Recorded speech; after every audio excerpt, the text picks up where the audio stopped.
ഹരി ഓം.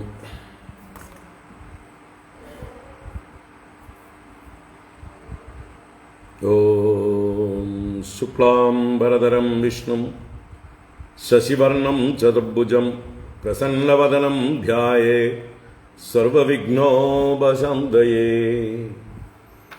ഗുരവേ സർവലോകാനാം വിഷജേ ഭവരോഗിണാം നിധയേ സർവവിദ്യാനാം ദക്ഷിണാമൂർത്തയേ നമഃ. ജന്മാദ്യസ്യ യതോന്വയാദിതരതശ്ച അർത്ഥേഷ്വഭിജ്ഞസ്വരാട് തേനേ ബ്രഹ്മഹൃദായ ആദികവയേ മുഹ്യന്തി യത്സൂരയഃ. തേജോ വാരിമൃതാം യദാ വിനിമയോ യത്ര ത്രിസർഗോ മൃഷാ ധാംനാ സ്വേന സദാ നിരസ്തകുഹകം സത്യം പരം ധീമഹി. ധർമ്മഃ പ്രോജ്ജിതകൈതവോത്ര പരമോ നിർമ്മത്സരാണാം സതാം. വേദ്യം വാസ്തവമത്ര വസ്തുശിവദം താപത്രയോന്മൂലനം. ശ്രീമദ്ഭാഗവതേ മഹാമുനികൃതേ കിം വാ പരൈരീശ്വരഃ.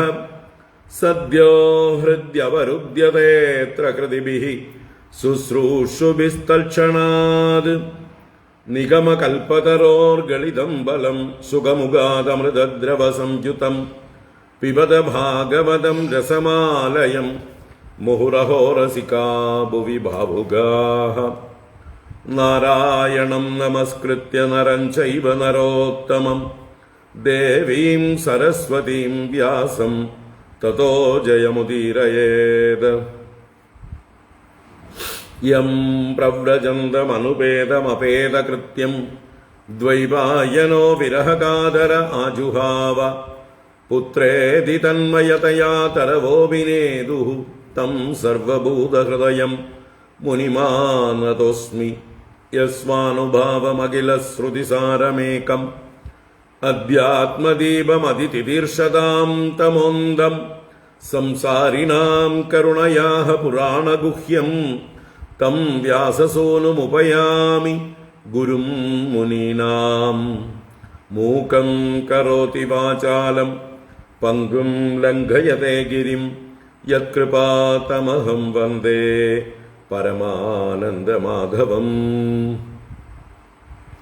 യം ബ്രഹ്മാ വരുണേന്ദ്രരുദ്രമരുതഃ സ്തുന്വന്തി ദിവ്യൈസ്തവൈഃ വേദൈഃ സാംഗപദക്രമോപനിഷദൈഃ ഗായന്തി യം സാമഗാഃ. ധ്യാനാവസ്ഥിതതദ്ഗതേന മനസാ പശ്യന്തി യം യോഗിനോ യസ്യാന്തം ന വിദുഃ സുരാസുരഗണാഃ. ദേവായ തസ്മൈ നമഃ. കോമളം കൂജയൻ വേണും ശ്യാമളോയം കുമാരകഃ. വേദവേദ്യം പരം ബ്രഹ്മ ഭാസതാം പുരതോ മമ. ഭൂതൈർമഹദ്ഭിർയയിമാ പുരോ വിഭുഃ നിർമായ സേതേയദമൂഷു പൂരുഷഃ. ഭുങ്ക്തേ ഗുണാൻ ഷോഡശ ഷോഡശാത്മകഃ. സോലങ്കൃഷീഷ്ട ഭഗവാൻ വജാംസി മേ. സച്ചിദാനന്ദരൂപായ വിശ്വോത്പത്യാദിഹേതവേ താപത്രയവിനാശായ ശ്രീകൃഷ്ണായ വയം നുമഃ. കൃഷ്ണായ വാസുദേവായ ഹരയേ പരമാത്മനെ പ്രണതക്ലേശനാശായ ഗോവിന്ദായ നമോ നമഃ. കൃഷ്ണായ വാസുദേവായ ദേവകീനന്ദനായ ച നന്ദഗോപകുമാരായ ഗോവിന്ദായ നമോ നമഃ. നമഃ പങ്കജനാഭായ നമഃ പങ്കജമാലിനേ നമഃ പങ്കജനേത്രായ നമസ്തേ പങ്കജാംഗ്രയേ. പീതാംബരം കരവിരാജിതശങ്കചക്രകൗമോദഗീ സരസിജം കരുണാസമുദ്രം രാധാസഹായമതിസുന്ദരമന്ദഹാസം വാതാലയേശമനിശം ഹൃദി ഭാവയാമി. വാതാലയേശമനിശം ഹൃദി ഭാവയാമി. ഓം നമോ ഭഗവതേ വാസുദേവായ. ഓം നമോ നാരായണായ. ശ്രീ ഗുരുവായൂരപ്പ ശരണം. ഓം നമഃ പരമഋഷിഭ്യോ നമഃ. പരമഋഷിഭ്യഃ ശ്രീ ഗുരുഭ്യോ നമഃ. നാരായണ. ഹരി ഓം. എല്ലാവർക്കും നമസ്കാരം. എല്ലാവർക്കും ശുഭസായാഹ്നം. ഭാഗവത ജ്ഞാനഗംഗയിലേക്ക് സുസ്വാഗതം. ശ്രുതിഗീതയാണ് നമ്മൾ കണ്ടുകൊണ്ടിരിക്കുന്നത്. 14ാമത്തെ എപ്പിസോഡാണ് ശ്രുതിഗീതയിൽ. നമുക്ക് പാരായണം ചെയ്യാം, എന്നിട്ട് വരാം. 33ാമത്തെ ശ്ലോകമാണ് കണ്ടുകൊണ്ടിരുന്നത്. തുടർന്ന് കാണണം. നമുക്ക് 25ാം ശ്ലോകം മുതൽക്ക് കാണാം. 25 മുതൽ 41 വരെ വായിക്കാം. 25 മുതൽ 41 വരെ വായിക്കുന്നുള്ളൂ.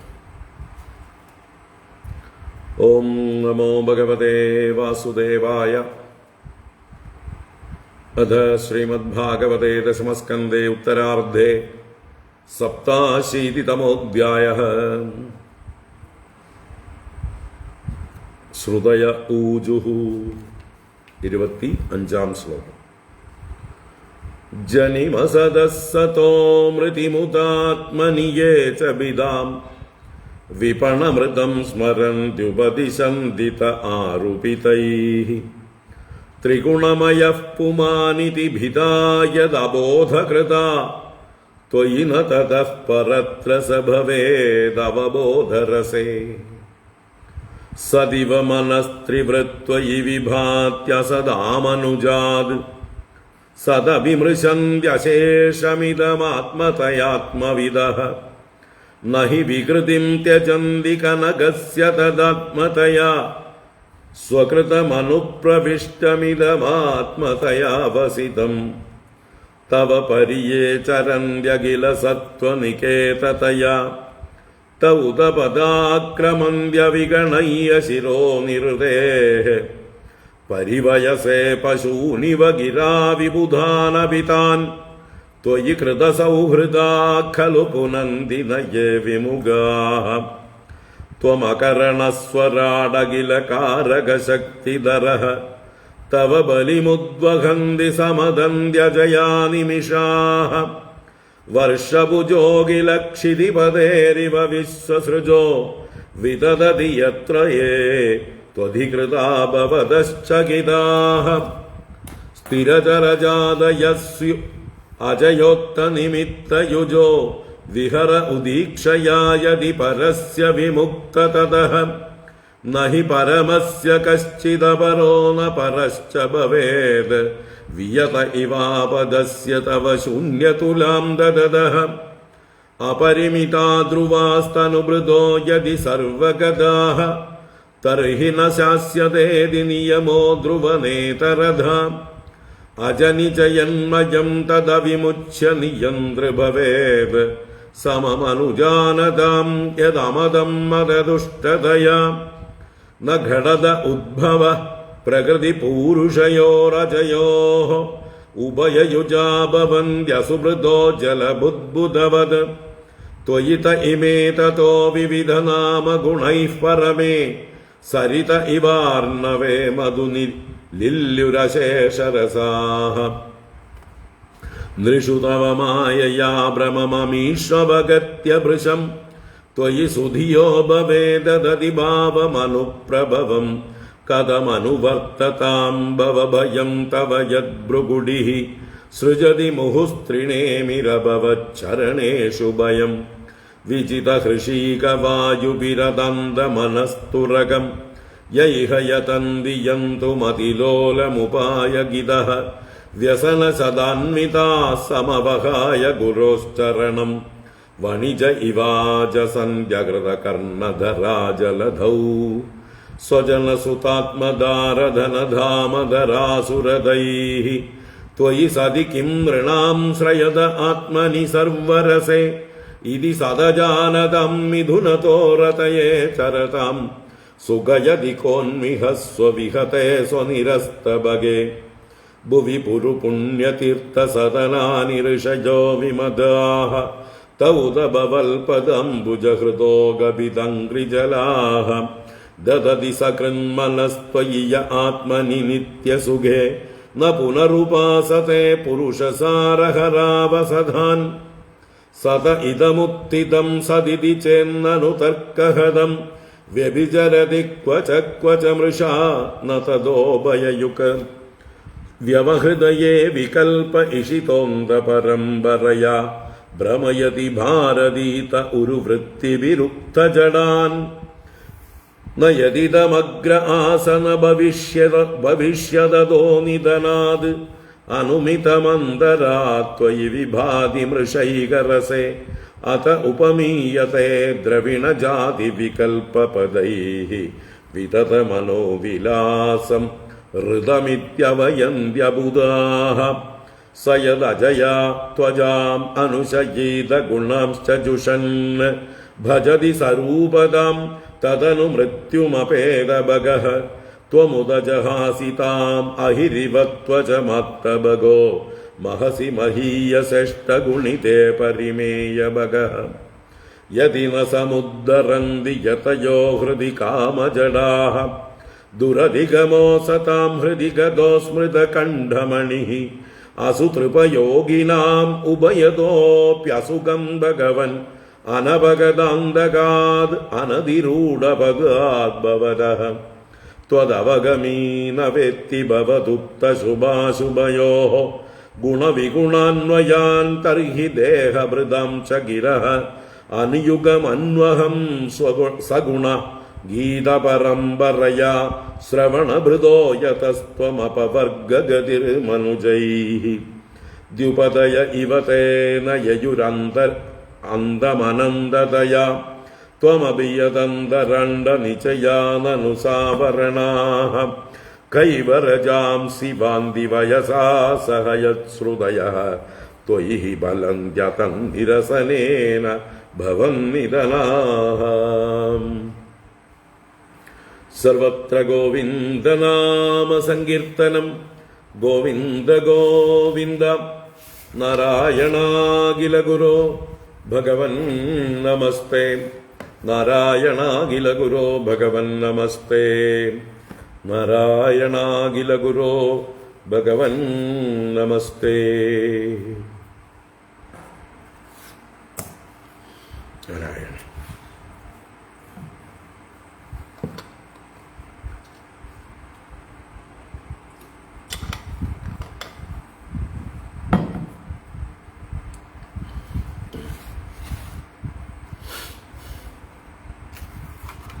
നാരായണ.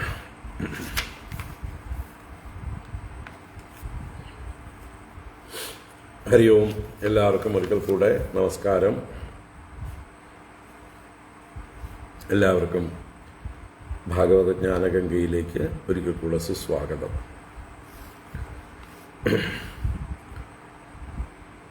ശ്രുതിഗീത തുടരുകയാണ്. മുമ്പേ പറഞ്ഞു, വേദസാരമാണ് അഥവാ വേദവ്യാസ വിരചിതമായ ബ്രഹ്മസൂത്രത്തിന് സമാനം തന്നെയാണ് വേദവ്യാസ വിരചിതമായ ഭാഗവതാന്തർഗതമായ ഈ ശ്രുതിഗീതയും എന്നുള്ള ആ ഒരു ഭക്തിയോടെ ശ്രദ്ധയോടെ നമ്മളത് കണ്ടുകൊണ്ടിരിക്കുകയാണ്. അപ്പോൾ നമ്മൾ 34-ാം ശ്ലോകത്തിലേക്ക് ഇന്നലെ കഴിഞ്ഞ ക്ലാസ്സിൽ പ്രവേശിച്ചു.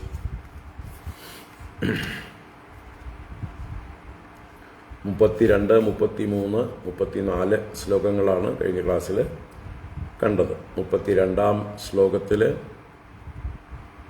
ഭഗവാനെ ആശ്രയിച്ചവർക്ക്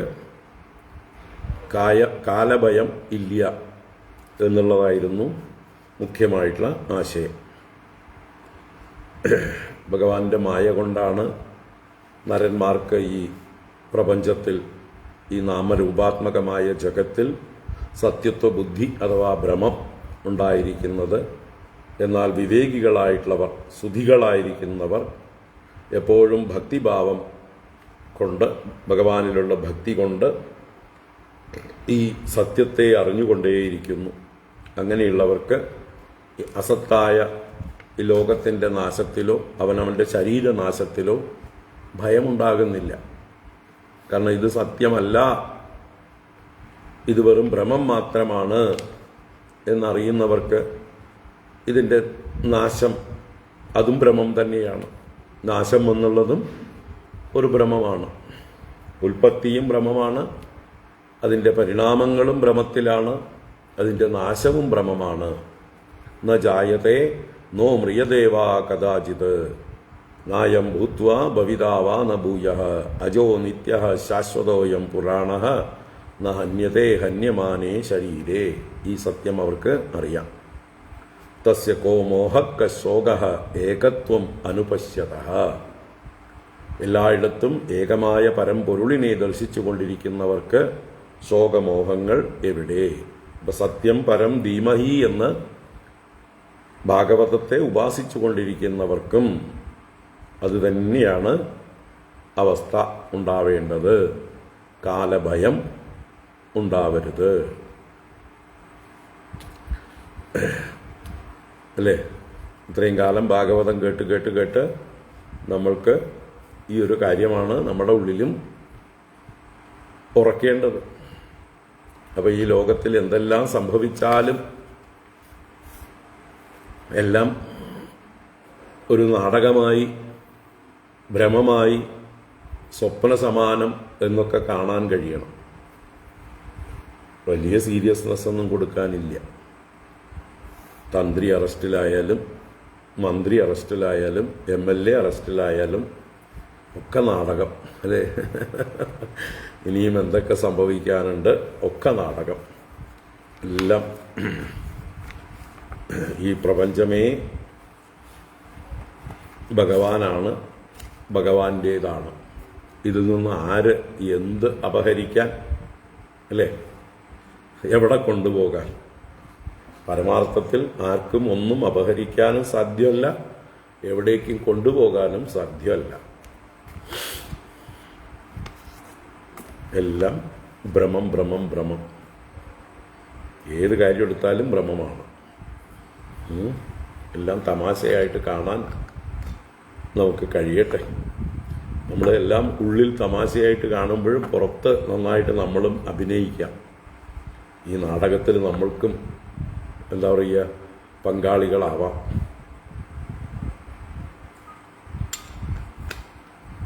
നാടകമേ ഉലകം, അല്ലേ? അപ്പോൾ ഈ സത്യം അറിഞ്ഞുകൊണ്ട് കാലഭയമില്ലാതെ കഴിച്ചു കൂട്ടുക.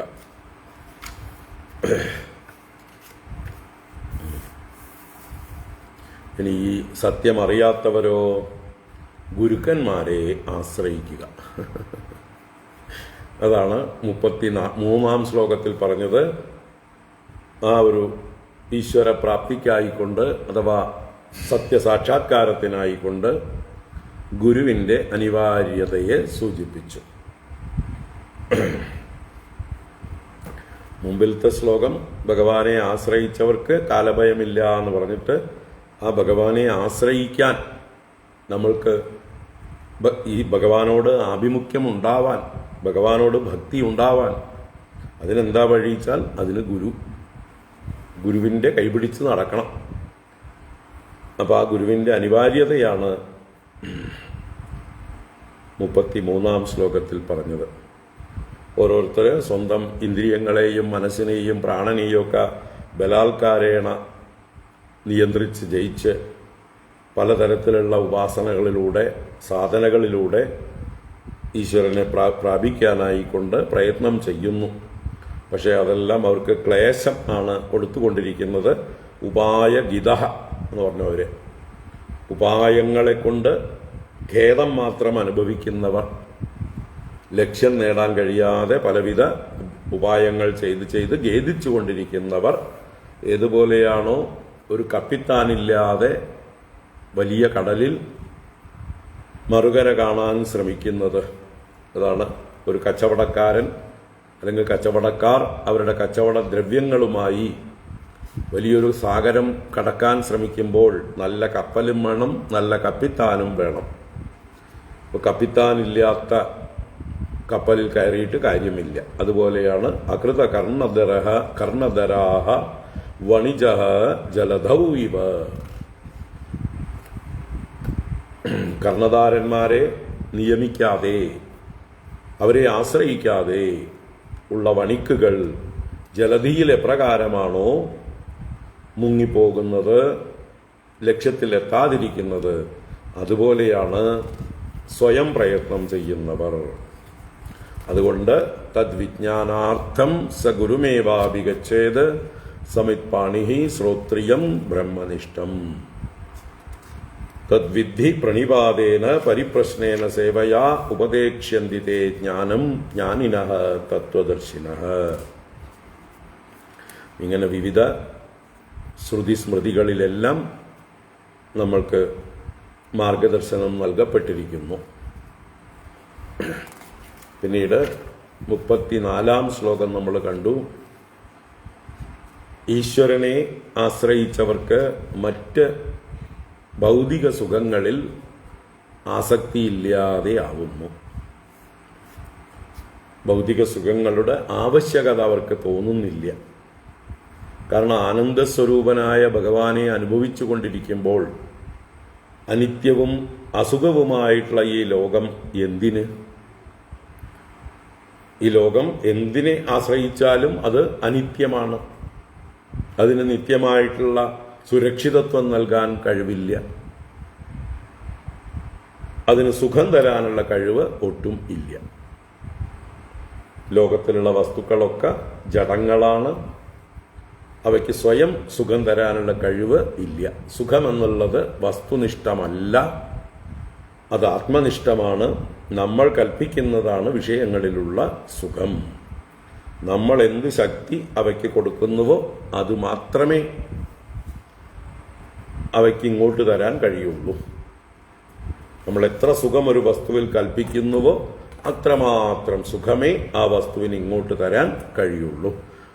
നിങ്ങൾ കൽപ്പിക്കാത്ത സുഖം ഒരു വസ്തുവിന് ഇങ്ങോട്ട് തരാൻ സാധ്യമല്ല. അപ്പൊ എന്തിനു വെറുതെ നമ്മൾ വടി കൊടുത്ത് അടി വാങ്ങിക്കണം? അല്ലേ? അങ്ങോട്ട് വടി കൊടുത്ത് അടി വാങ്ങിക്കുക, അല്ലെങ്കിൽ പുലിവാല് പിടിക്കുക, അല്ലെങ്കിൽ ബാലിയോട് യുദ്ധം ചെയ്യുക എന്നൊക്കെ പറയും പോലെയാണ് നമ്മൾ വിഷയങ്ങളുടെ പുറകെ അതിൽ സുഖമുണ്ട് എന്ന് തെറ്റിദ്ധരിച്ച് അവയുടെ പുറകെ പോകുന്നത്. അപ്പൊ അതിനെക്കുറിച്ച് വേണ്ട പോലെ വിചാരം ചെയ്യുന്നു ആര്? ഈശ്വരനെ ആശ്രയിച്ചവർ. മാത്രമല്ല, ഈശ്വരൻ എന്താ സ്വരൂപം? നിത്യനും സുഖസ്വരൂപനും. ലോകം അനിത്യവും അസുഖസ്വരൂപവുമായിരിക്കുമ്പോൾ ഈശ്വരൻ നിത്യനും സുഖസ്വരൂപവും. ഈശ്വരൻ ചൈതന്യം, ആനന്ദം. ജഗത്ത് ജഡം, ദുഃഖം.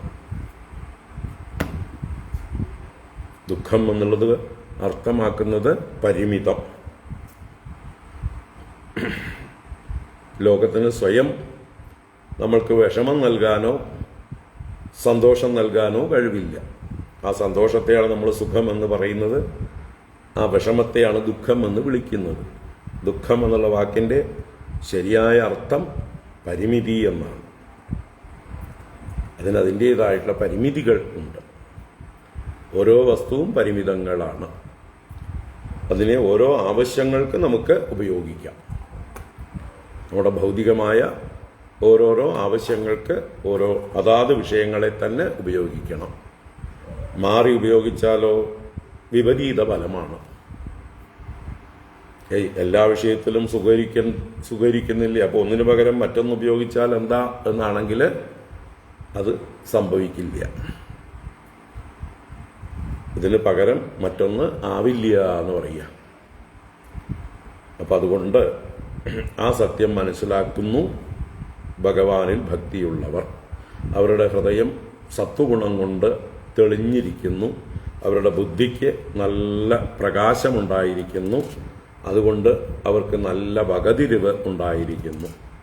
അവർ രജോ ഗുണവും തമോ ഗുണവും കൊണ്ട് അവരുടെ ബുദ്ധി ആവരണം ചെയ്യപ്പെട്ടിട്ടില്ല.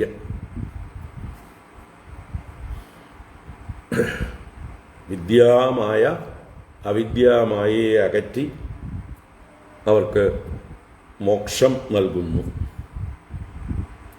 വിദ്യ എന്ന് പറഞ്ഞാൽ തന്നെ മോചനം നൽകുന്നതാണ്. സാ വിദ്യ യാ വിമുക്തയേ, അല്ലെങ്കിൽ യാ വിമുച്യതേ, മോചിപ്പിക്കുന്നവളാണ് വിദ്യ. ആ മോചിപ്പിക്കുന്ന വിദ്യ നമ്മളെ എങ്ങനെയാണ് മോചിപ്പിക്കുന്നത്? ശരിയായ അറിവ് നൽകിക്കൊണ്ട്, ശരിയായ പ്രകാശം നൽകിക്കൊണ്ട്, കാര്യങ്ങളെ വസ്തുനിഷ്ഠമായി വിവേകം ചെയ്ത് ബുദ്ധിപൂർവം ഉപയോഗിക്കാനായിക്കൊണ്ട് നമ്മളെ സമർത്ഥരാക്കുന്നു. നമ്മുടെ മൗഢ്യത്തെ ഇല്ലാതെയാക്കുന്നു, നമ്മുടെ മോഹത്തെ നശിപ്പിക്കുന്നു. സത്സംഗത്വേ നിസ്സംഗത്വം, നിസ്സംഗത്വേ നിർമോഹത്വം, നിർമോഹത്വേ നിശ്ചലതത്വം, നിശ്ചലതത്വേ ജീവൻ മുക്തി. അപ്പോൾ ഇതാണ് ഈ ഒരു ശ്ലോകത്തിലെ ആശയം. 34 എന്താണ്? സ്വജനസുതാത്മദാരധനധാമധരാസുരദൈഹി ത്വയി സദി കിം നൃണാം ശ്രയത ആത്മനി സർവരസേ ഇതി സദജാനതം മിഥുനതോ രതയേ ചരതാം സുഗയതി കോന്വിഹ സ്വവിഹതേ സ്വനിരസ്തഭഗേ. അപ്പോൾ ത്വാം ശ്രയതഃ നൃണ, അങ്ങയെ ആശ്രയിച്ചിരിക്കുന്നവരായ നരന്മാർക്ക് സർവരസേ ആത്മനി ത്വയി സതി, സർവരസസ്വരൂപനായിരിക്കുന്ന ആനന്ദസ്വരൂപനായിരിക്കുന്ന അങ്ങ് ആത്മാവായി അവരുടെ കൂടെ ഉള്ളപ്പോൾ, അവരുടെ ഉള്ളിലുള്ളപ്പോൾ, സ്വജന സുത ആത്മ ദാര ധന ധാമ ധര അസു രഥൈഹി കിം, ഈ പറയുന്ന കാര്യങ്ങളെ കൊണ്ടെല്ലാം കിം പ്രയോജനം, എന്ത് പ്രയോജനമാണുള്ളത്? പ്രയോജനം ഇല്ല എന്നർത്ഥം. കാരണം ഇവയെല്ലാം ദുഃഖയോനികളാണ്, എല്ലാം ദുഃഖകാരണങ്ങളാണ്, ദുഃഖപ്രഭവ കേന്ദ്രങ്ങളാണ്. സ്വജനങ്ങൾ ദുഃഖകാരണമാകും, സുതന്മാർ ദുഃഖകാരണമാകും, ശരീരം ദുഃഖകാരണമാണ്, ഭാര്യ ദുഃഖകാരണമാകും, ധനം ദുഃഖകാരണമാകും, ഗൃഹം ദുഃഖകാരണമാകും, ഭൂമി ദുഃഖകാരണമാകും, പ്രാണൻ അഥവാ ഇന്ദ്രിയങ്ങൾ ദുഃഖകാരണങ്ങളാകും, രഥങ്ങൾ വാഹനങ്ങൾ ദുഃഖകാരണങ്ങളാകും. എല്ലാം ഭാരമായി മാറും. എല്ലാറ്റിനെയും ഒഴിവാക്കിയാൽ മതി എന്ന് തോന്നും പലപ്പോഴും. നിവൃത്തികേട് കൊണ്ട് പിന്നെയും ധൈര്യമില്ലാത്തത് കൊണ്ട് കൊണ്ടു നടക്കുകയാണ്, അല്ലേ? ഉപേക്ഷിക്കാൻ ധൈര്യമില്ല, അതുകൊണ്ട് കൊണ്ടു നടക്കുകയാണ് പലരും പലതിനെയും. വേറൊന്ന് തിരഞ്ഞെടുക്കാനുള്ള സ്വാതന്ത്ര്യമുണ്ടെങ്കിൽ, സമൂഹം അതിനെ അനുവദിച്ചിട്ടുണ്ടെങ്കിൽ, അതിനുള്ള സാമ്പത്തിക സ്ഥിതി നമ്മൾക്കുണ്ടെങ്കിൽ, നിയമങ്ങൾ അതിന് അനുകൂലമാണെങ്കിൽ നമ്മളെല്ലാം മാറ്റി മാറ്റി മാറ്റി ഉപേക്ഷിക്കും. സൗകര്യം ഉണ്ടെങ്കിൽ എല്ലാം ഉപേക്ഷിക്കും നമ്മൾ. സൗകര്യമില്ലാത്ത പരിമിതി കൊണ്ട്, നിവൃത്തികേട് കൊണ്ട് നമ്മൾ അതിൽ തന്നെ കടിച്ചു തൂങ്ങിയിരിക്കുകയാണ്. അപ്പം ഇതിലേതാ? അപ്പോൾ സ്വജനം, ബന്ധുക്കളെ കൊണ്ട് ദുഃഖങ്ങൾ ഉണ്ടാവാറില്ലേ? അപ്പോൾ തോന്നാറില്ലേ, ഇവനെ കൊടുത്ത് മറ്റേയാളെ ബന്ധുവാക്കിയിരുന്നെങ്കിൽ, മറ്റവൻ എൻ്റെ സഹോദരനായിരുന്നെങ്കിൽ, ഇദ്ദേഹം എൻ്റെ അമ്മയായിരുന്നെങ്കിൽ, ഇദ്ദേഹം എൻ്റെ അച്ഛനായിരുന്നെങ്കിൽ എന്ന് വഴി കൂടെ പോണവരെയൊക്കെ തോന്നും. സ്വന്തം അച്ഛനും അമ്മയും ഏറ്റവും വലിയ ശത്രുക്കളായിട്ടും തോന്നും, സ്വന്തം സഹോദരങ്ങൾ ഏറ്റവും വലിയ ശത്രുക്കളായിട്ട് തോന്നും, അല്ലേ? അപ്പം നിവൃത്തി ഉണ്ടെങ്കിൽ ഒന്ന് ഉപേക്ഷിച്ചിട്ട് പകരം മറ്റൊരാളെ എടുക്കാമായിരുന്നു. അതേപോലെ തന്നെ സുതന്മാര്, മക്കള്, നമ്മുടെ മക്കള് അസുരന്മാരെ പോലെ, രാക്ഷസന്മാരെ പോലെ നമ്മളോട് പെരുമാറുമ്പോൾ, അടുത്ത വീട്ടിലെ കുട്ടികൾ നല്ല അനുസരണയുള്ള കുട്ടികളായിട്ട് കാണുമ്പോൾ ഇതുകളെ ഒന്ന് കളഞ്ഞിട്ട് അതുകളെ കിട്ടിയാൽ മതിയായിരുന്നു എന്ന് തോന്നിപ്പോകും. ഇനിയും നല്ല കുട്ടികളെ ജനിപ്പിക്കാനുള്ള ശേഷിയുണ്ടെങ്കിൽ ഇതിനെയൊക്കെ ഒന്ന് ഉപേക്ഷിച്ചിട്ട് അതിനെ ജനിപ്പിക്കാമായിരുന്നു എന്ന് തോന്നിപ്പോകാറുണ്ട്, അല്ലേ? അതുപോലെ തന്നെ അവനവൻ്റെ ശരീരം പോലും പലതരത്തിലുള്ള രോഗങ്ങളെ കൊണ്ടും വൈകല്യങ്ങളെ കൊണ്ടും സൗന്ദര്യമില്ലായ്മയും നിറമില്ലായ്മയും മുടിയില്ലായ്മയും ഒക്കെ പ്രശ്നമാണ് ഓരോരുത്തർക്ക്, അല്ലേ? തല കഷണ്ടിയായിരിക്കുന്നു, അല്ലെങ്കിൽ നല്ലോണം നരച്ചിരിക്കുന്നു, അത് പ്രശ്നം. ഈ തലയൊന്ന് മാറ്റി വേറെ തല വെച്ചിരുന്നെങ്കിൽ. ശരീരം കറുത്തിരിക്കുന്നു, നിറമില്ല, എനിക്കൊരു നല്ല വെളുത്ത ശരീരം എടുക്കാൻ കഴിഞ്ഞിരുന്നെങ്കിൽ. പണ്ട് പാർവതീദേവി എടുത്തതുപോലെ, അല്ലേ? പാർവതീദേവി തൻ്റെ കാളി എന്ന കറുത്ത ശരീരം ഉപേക്ഷിച്ച് ഗൗരി എന്ന വെളുത്ത ശരീരം എടുത്തതുപോലെ നമുക്കും സാധിക്കുമെങ്കിൽ നമ്മളൊരു ശരീരത്തെ ഒന്ന് ഉപേക്ഷിച്ച് പുതിയതൊന്ന് സ്വീകരിച്ചേനെ. നിവൃത്തികേട് കൊണ്ട് നടക്കുകയാണ്. എവിടെയാണ് കേടില്ലാത്തത് ശരീരത്തിൽ എന്നാണ്, അല്ലേ? പ്രായമായി വരുംതോറും എല്ലാ അവയവങ്ങളും കേട്. കണ്ണ് കേട്, മൂക്ക് കേട്, നാക്ക് കേട്, പല്ല് കേട്, ചെവി കേട്, കയ്യും കാലും ഒന്നും വിളിച്ച വഴിക്ക് വരുന്നില്ല, ആന്തരിക അവയവങ്ങളൊന്നും പണിയെടുക്കുന്നില്ല മര്യാദയ്ക്ക്, മൊത്തത്തിൽ കേട്. ഒന്ന് മാറ്റി വെച്ചിരുന്നെങ്കിൽ. പക്ഷേ സ്വാതന്ത്ര്യമില്ല. അതുപോലെ തന്നെയാണ് ദാരങ്ങൾ, ഭാര്യ, അല്ലേ? പലപ്പോഴും തോന്നിയിട്ട് ഇവളെ ഉപേക്ഷിച്ചിട്ട് വേറൊരുത്തിയെ കൊണ്ടുവന്നിരുന്നെങ്കിൽ എന്ന് പുരുഷന്മാരും തിരിച്ചും, സ്ത്രീകൾ തിരിച്ചും, ഈ രാക്ഷസനെ ഒന്ന് ഒഴിവാക്കിയിട്ട് മറ്റേ അടുത്ത വീട്ടിലുള്ള ഒരു ദേവനെ പോലെയുള്ള ഒരാളെ എനിക്ക് കിട്ടിയിരുന്നെങ്കിൽ എന്ന് പല സ്ത്രീകളും ആഗ്രഹിച്ചു പോകും. നിവൃത്തിയില്ല. സമൂഹം സമ്മതിക്കുന്നില്ല, വീട്ടുകാർ സമ്മതിക്കുന്നില്ല, പിന്നെ നമ്മളെ ആർക്കും വേണ്ടേനും, അല്ലേ? നമ്മളെ ആർക്കും വേണ്ടേനും. അപ്പോൾ പിന്നെ എങ്ങനെയാണ് നമ്മൾ തിരഞ്ഞെടുക്കുക? നമുക്ക് എന്ത് ചോയ്സാണുള്ളത്? ബെഗേഴ്സിന് എന്ത് ചോയ്സാണുള്ളത്? ഒരു ചോയ്സും ഇല്ല.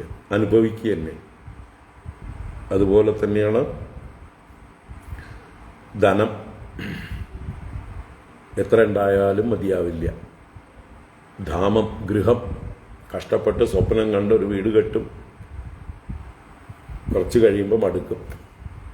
അത് വൃത്തിയാക്കലും അതിൻ്റെ മെയിൻ്റനൻസുമായിട്ട് മതിയാവും. വലിയ വീടൊക്കെ കൊട്ടാരം പോലെയൊക്കെ പണിതു. എന്തിനു വേണ്ടി? ഗൃഹപ്രവേശത്തിന് വേണ്ടി. ഗൃഹപ്രവേശത്തിൽ ആളുകളെയൊക്കെ വിളിച്ചു കൂട്ടി അവരുടെ കണ്ണൊന്ന് അഞ്ചണം, അവരുടെ കണ്ണ് തുറിക്കണം, അല്ലേ? അത്ര മാത്രമേ ഉള്ളൂ. പലരും വീട് കെട്ടുന്നത് ആ ഗൃഹപ്രവേശത്തിൽ പൊങ്ങച്ചം കാണിക്കാൻ വേണ്ടി മാത്രമാണ്. അത് കഴിഞ്ഞാലോ അത് ഭാരമാവുകയാണ്. ഗൃഹപ്രവേശം കഴിയുമ്പോഴേക്കും EMI പിന്നാലെ വേട്ടയാടി തുടങ്ങും. ബാങ്ക് ലോണിൻ്റെ EMI എത്ര കൊല്ലം അടച്ചാലാ തീരുക? 15 കൊല്ലം, 20 കൊല്ലം.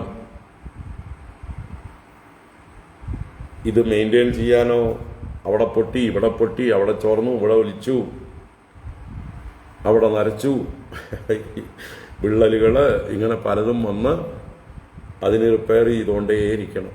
ധാമ. എത്ര കൊട്ടാരം പോലെയുള്ള വീടുണ്ടാക്കിയാലും പുറത്തുനിന്ന് കാണുന്നവർക്കൊക്കെ നല്ല കൊട്ടാരം എന്ന് തോന്നും. അകത്തിരിക്കുന്നവർക്കേ അറിയുള്ളൂ അതിൻ്റെ എന്തൊക്കെയാ കുഴപ്പങ്ങൾ. ഇതൊന്ന് മാറ്റിക്കിട്ടിയെങ്കിൽ എന്ന് ആഗ്രഹിച്ചു പോകും, അല്ലേ? അതുപോലെ തന്നെയാണ് അവനവൻ്റെ ഇന്ദ്രിയങ്ങൾ, അതുപോലെ രഥങ്ങൾ, ഇവിടെ വാഹനങ്ങളും വാങ്ങിച്ചു കൂട്ടും സൗകര്യത്തിന് വേണ്ടിയിട്ട്. പക്ഷേ പലരും തന്നെ വാങ്ങിച്ചിട്ട് അതിൻ്റെ EMI അടയ്ക്കാൻ പറ്റാതെ അവരൊന്ന് പിടിച്ചുകൊണ്ട് പോകും. അത് ദുഃഖം. അല്ലെങ്കിൽ അധികം താമസിയാതെ നല്ലോണം മനസ്സിരുത്തി ഒന്ന് ഉപയോഗിക്കാൻ പറ്റാതെ അതിനെ വിൽക്കും. അതല്ലെങ്കിൽ അത് ഇടയ്ക്കിടയ്ക്ക് ട്രബിൾ തന്നുകൊണ്ടിരിക്കും. നമ്മുടെ യോഗം, നല്ലൊരു വാഹനം അനുഭവിക്കാനുള്ള യോഗമില്ലായ്മ കൊണ്ട് ഇടയ്ക്കിടയ്ക്ക് എന്തെങ്കിലും റിപ്പയേഴ്സോ ആക്സിഡൻറ്റുകളോ ഇടയ്ക്കിടയ്ക്ക് പ്രശ്നങ്ങൾ ഉണ്ടാക്കിക്കൊണ്ടിരിക്കും. അപ്പോൾ അതിൻ്റെ വിഷമം.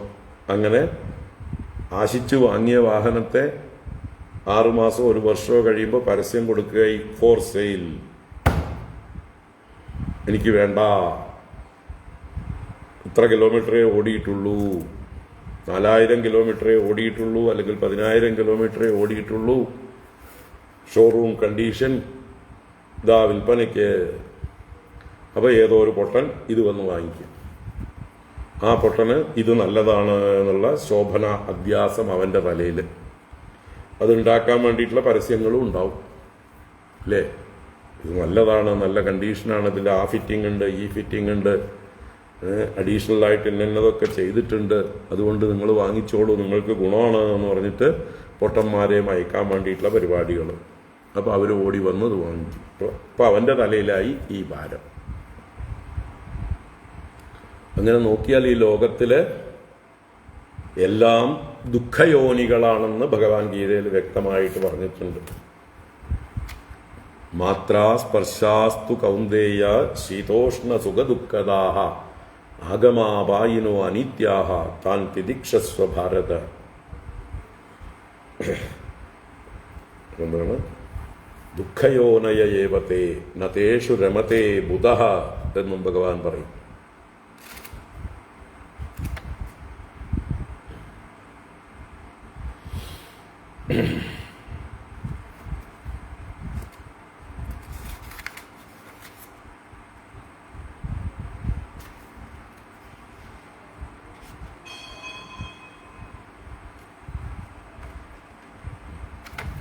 അറിയാൻ വയ്യ.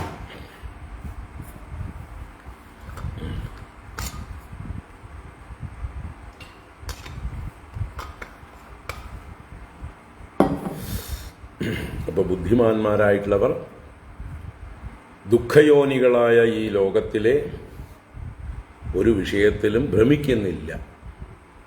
അനിത്യം അസുഖം ലോകം എന്ന് അവൻ മനസ്സിൽ ഉറപ്പിച്ചുകൊണ്ടേയിരിക്കും.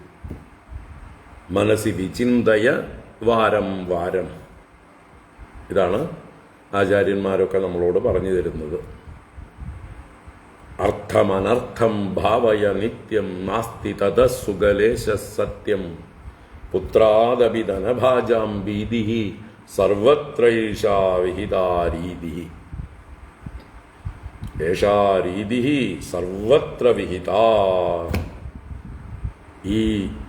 ഈ സമ്പ്രദായം എല്ലായിടത്തും ഉള്ളതാണ്. കാലാകാലങ്ങളായി ഇന്നും ഇന്നലെയും തുടങ്ങിയതൊന്നുമല്ല.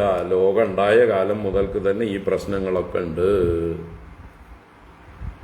പുത്രന്മാർ തന്നെയാണ് അച്ഛനമ്മമാർക്ക് ഏറ്റവും വലിയ ശത്രുക്കളായി മാറുന്നത് ധനവിഷയത്തില്. പുത്രാദപി ധനഭാജാം ഭീതി. അതുപോലെ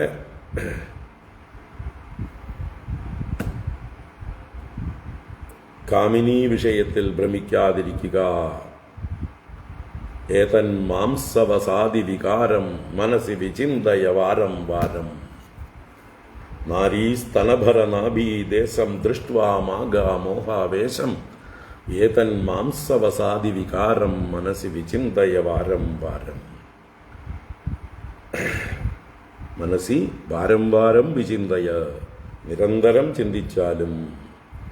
ദോഷദൃഷ്ട്യാ മുഹുർമുഹു, വീണ്ടും വീണ്ടും പര്യാലോചന ചെയ്തുകൊണ്ടേയിരിക്കുക, ദോഷദൃഷ്ടി ഉണ്ടായിക്കൊണ്ടിരിക്കുക. അപ്പോൾ നമുക്ക് സ്വതന്ത്രരായിരിക്കാം എന്ന് നമ്മൾക്ക് ഈ ലോകത്തിൽ എല്ലാം സുഖം ആണ്, എല്ലാം നല്ലതാണ്, എല്ലാം നിത്യമാണ് എന്നുള്ള ദൃഷ്ടി ഉണ്ടാകുന്നുവോ അന്ന് ബന്ധനമായി. അതോടുകൂടി നമ്മുടെ സ്വാതന്ത്ര്യം നഷ്ടപ്പെട്ടു. നമ്മൾ പിന്നെ അതിൻ്റെ പിന്നാലെയായി. അത് നമ്മളെ വലിച്ചഴച്ചുകൊണ്ട് നെട്ടോട്ടം ഓടിപ്പിക്കുന്നു. അപ്പോൾ ഇത് തിരിച്ചറിയുക. അതുകൊണ്ട് സ്വജന സുത ആത്മ ദാര ധന ധാമ ധരാ അസു രഥൈഹി കിം. ഇങ്ങനെ അറിഞ്ഞുകൊണ്ട് ഇതി സത് അജാനതാം മിഥുനതഃ രഥയേ ചരതാം. ഈ ഒരു സത്യം അറിയാത്തവരായിട്ടുള്ള രതിക്കായിക്കൊണ്ട് മിഥുനതഃ ചരതാം, പരസ്പരം ഭാര്യാഭർത്താക്കന്മാരായി ചേർന്നുകൊണ്ട് പ്രവർത്തിക്കുന്നതായുള്ള ജനങ്ങളെ സ്വവിഹതേ സ്വനിരസ്തഭഗേ ഇഹ കഹനു. സ്വയമേവ തന്നെ നാശമുള്ളതും സ്വവിഹതേ, സ്വയമേവ വിഹതിയുള്ളതാണ്. സ്വയം നശിക്കുന്ന വസ്തുക്കളാണ്, നിലനിൽക്കുന്നതല്ല. നിങ്ങൾ എത്ര ശ്രമിച്ചാലും അതിൻ്റെ സ്വഭാവം നാശമാണ്. ജാതസ്യ ഹി ധ്രുവോ മൃത്യുഹു. ആ ജനിച്ചതെല്ലാം ഉണ്ടായതെല്ലാം നശിക്കുമെന്നുള്ളതാണ് നിശ്ചയം.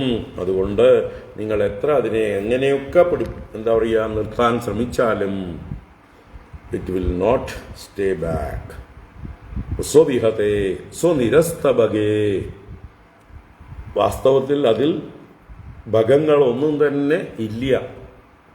അതിൻ്റെ സ്വഭാവമാണ്, അത് നിരസ്തഭഗമാണ്. അതിന് സ്വയമേവ ഐശ്വര്യമൊന്നുമില്ല, അതിന് ശോഭയൊന്നുമില്ല, അത് നമ്മൾ കൊടുക്കുന്നതാണ്. Beauty is in beholder's eye. കാണുന്നവന്റെ കണ്ണിന്റെ ദോഷമാണ് ഇല്ലാത്ത സൗന്ദര്യം ഓരോന്നിലും കാണുന്നത്. അപ്പൊ അങ്ങനെ സ്വനിരസ്തഭകേ ഇഹ, ഈ ലോകത്തില് കഹനു, ഏത് വസ്തുവാണ് നമ്മളെ സന്തോഷിപ്പിക്കുക, സുഖിപ്പിക്കുക? ഇതറിവുള്ളവനാണ് ഈശ്വരനെ ആശ്രയിക്കുന്നവൻ. അവൻ അതാണ് മുമ്പ് പറഞ്ഞത്. സർവരസനായ ആത്മാവായിരിക്കുന്ന അങ്ങയെ ആശ്രയിച്ചിരിക്കുമ്പോൾ അവർക്ക് പിന്നെ മറ്റ് ആശ്രയങ്ങൾ വേണ്ട. അനന്യ ഭക്തി എന്നാണ് ഇതിനെ പറയുക. നാരദ ഭക്തി സൂത്രത്തിൽ അന്യാശ്രയാണാം ത്യാഗ അനന്യത എന്ന് പറയും. എന്താണ് അനന്യത? അന്യാശ്രയാണാം ത്യാഗ. ലോകത്തിലുള്ള മറ്റ് വിഷയങ്ങളെ, മറ്റ് ആശ്രയങ്ങളെ, മറ്റ് സുഖാസ്പദങ്ങളെന്ന് തെറ്റിദ്ധരിച്ചിരിക്കുന്ന വസ്തുക്കളെയെല്ലാം ത്യജിക്കലാണ് അനന്യത. അനന്യഭക്തി എന്ന് പറയുന്നത് ഭഗവാനെ നമ്മൾ ഭജിക്കുന്നത് ഭഗവാൻ ഒരു ഏജന്റായിട്ട് എന്തെങ്കിലും നമുക്ക് കൊണ്ടുതരാൻ വേണ്ടിയിട്ടല്ല. ഭഗവാനെ ഏജന്റാക്കുകയല്ല വേണ്ടത്, ഭഗവാനെ സ്വന്തമാക്കുകയാണ് വേണ്ടത്. ഭഗവാനാണ് സർവസ്വവും, ഭഗവാനെ മതി, ഭഗവാനെ വിട്ടുള്ള ഒരു കളിയില്ല. ഭഗവാനെ നിസ്സാര കാര്യങ്ങൾക്ക് ഉപയോഗിക്കാനുള്ള ആളല്ല. ആ ഭഗവാനെ മതി എന്നുള്ളതായിട്ടുള്ള ഒരു നിശ്ചയമാണ് അനന്യഭക്തി.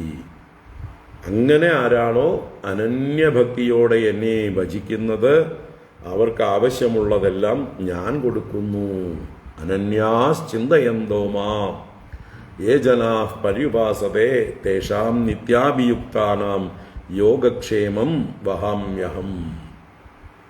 അങ്ങനെ അനന്യമായി എന്നെ ചിന്തിച്ചുകൊണ്ട് നിത്യയുക്തന്മാരായിട്ട് എപ്പോഴും എന്നിൽ തന്നെ യോജിച്ചുകൊണ്ട് മനസ്സുറപ്പിച്ചുകൊണ്ട് ഏകാഗ്രതയോടെ എന്നെ തന്നെ ഉപാസിക്കുന്നത് ആരാണോ തേഷാം നിത്യ അഭിയുക്താനാം, എപ്പോഴും എന്നോട് ചേർന്നിരിക്കുന്നവരായ അവരുടെ യോഗക്ഷേമം വഹാമി അഹം, അഹം വഹാമി, ഡോൺ വറി. അപ്പൊ അങ്ങനെയുള്ള ഭക്തന്മാർക്ക് അതിനെക്കുറിച്ചും അറിയില്ല.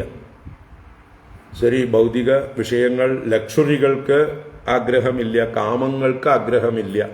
അപ്പൊ ധർമ്മത്തിന് അല്ലേ, അവനവന്റെ നിലനിൽപ്പ്, ഞാൻ ഭക്ഷണം കഴിച്ചില്ലെങ്കിൽ എങ്ങനെ ഞാൻ നിലനിൽക്കും, എൻ്റെ ചികിത്സ ഞാൻ നടത്തിയില്ലെങ്കിൽ എങ്ങനെ, എനിക്ക് വേണ്ട സെക്യൂരിറ്റിക്ക് വേണ്ട ബാങ്ക് ഡെപ്പോസിറ്റ് ഞാൻ ഇട്ടില്ലെങ്കിൽ എങ്ങനെ എന്നൊക്കെ അവന് ചിന്തയില്ല. അവന് ആ ഒരു ഭ്രമമൊന്നുമില്ല.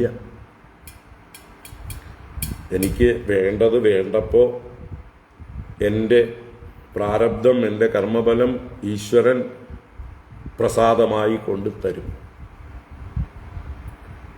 അതുകൊണ്ട് യദ്യദ്ഭവ്യം ഭവതു ഭഗവൻ പൂർവകർമാനുരൂപം അല്ലേ, നാസ്താധർമ്മേ നവസുനിചയേ നൈവ കാമോപഭോഗേ യദ്യദ്ഭവ്യം ഭവതു ഭഗവൻ പൂർവകർമാനുരൂപം ഏതത് പ്രാർത്ഥ്യം മമ ബഹുമതം ജന്മജന്മാന്തരേപി ത്വത്പാദംബോരുഹയുഗഗദാ നിശ്ചലാ ഭക്തിരസ്തു. ഇത്ര മാത്രമേ എനിക്ക് പ്രാർത്ഥിക്കാനുള്ളൂ. ഏതത് പ്രാർത്ഥ്യം മമ ബഹുമതം ജന്മജന്മാന്തരേപി ത്വൽപാദാംബോരുഹയുഗഗദാ നിശ്ചലാ ഭക്തിരസ്തു. വേറൊന്നും എനിക്ക് ആഗ്രഹമില്ല. എനിക്ക് സ്വർഗത്തിൽ പോകണ്ട, എനിക്ക് ഗർഭവാസം വേണ്ട എന്ന് ഞാൻ പറയുന്നില്ല, അല്ലേ? നാഹം വന്ദേ തവ ചരണയോർദ്വന്ദ്വമദ്വന്ദ്വഹേതോ കുംഭീപാകം ഗുരുമഭിഹരേ നാരകം നാപനീതും രമ്യ രാമ മൃദുതനുലതാനന്ദനേനാഭിരന്തും ഭാവേ ഭാവേ ഹൃദയഭവനേ ഭാവയേയം ഭവന്തം. അപ്പോൾ ഈ ശ്ലോകം ഈ ആശയങ്ങളുടെയൊക്കെ അമ്മയാണ്. ഏത് ശ്ലോകം? 34-ാം ശ്ലോകം. മറ്റേ കുലശേഖര ആഴ്വാരുടെ ശ്ലോകങ്ങളെയൊക്കെ പ്രസവിച്ചത് ഈ അമ്മയാണ്. സ്വജനസുതാത്മധാരധനധാമധരാസുരദൈഃ ത്വയി സതി കിം നൃണാം ശ്രയത ആത്മനി സർവരസേ ഇതി സദജാനതാം മിഥുനതോ ഹൃദയേ ചരതാം സുഖയതി കോന്വിഹ സ്വവിഹതേ സ്വനിരസ്തഭഗേ. അപ്പോൾ ഈ ശ്ലോകം ഇത്രയും പോരെ. ഇനി അടുത്ത ശ്ലോകത്തിലേക്ക് കടക്കാം. അടുത്ത ശ്ലോകം സത്സംഗ മഹിമയാണ് വിഷയം. സത്സംഗത്തിൻ്റെ മഹിമ, അതിൻ്റെ ആവശ്യകത. ഭുവി പുരു പുണ്യതീർത്ഥസദനാനി ഋഷയോ വിമദാഃ തൗ തബവൽപദാംബുജഹൃദോഗഭിദംഗ്രിജലാഃ ദദതി സകൃന്മനസ്ത്വയ്യ ആത്മനി നിത്യസുഖേ ന പുനരുപാസതേ പുരുഷസാരഹരാവസധാൻ. ഭുവി പുരു പുണ്യതീർത്ഥസദനാനി ഋഷയോ വിമദാഃ തൗ തബവൽപദാംബുജഹൃദോഗഭിദംഗ്രിജലാഃ ദദതി സകൃന്മനസ്ത്വയ്യ ആത്മനി നിത്യസുഖേ ന പുനരുപാസതേ പുരുഷസാരഹരാവസധാൻ.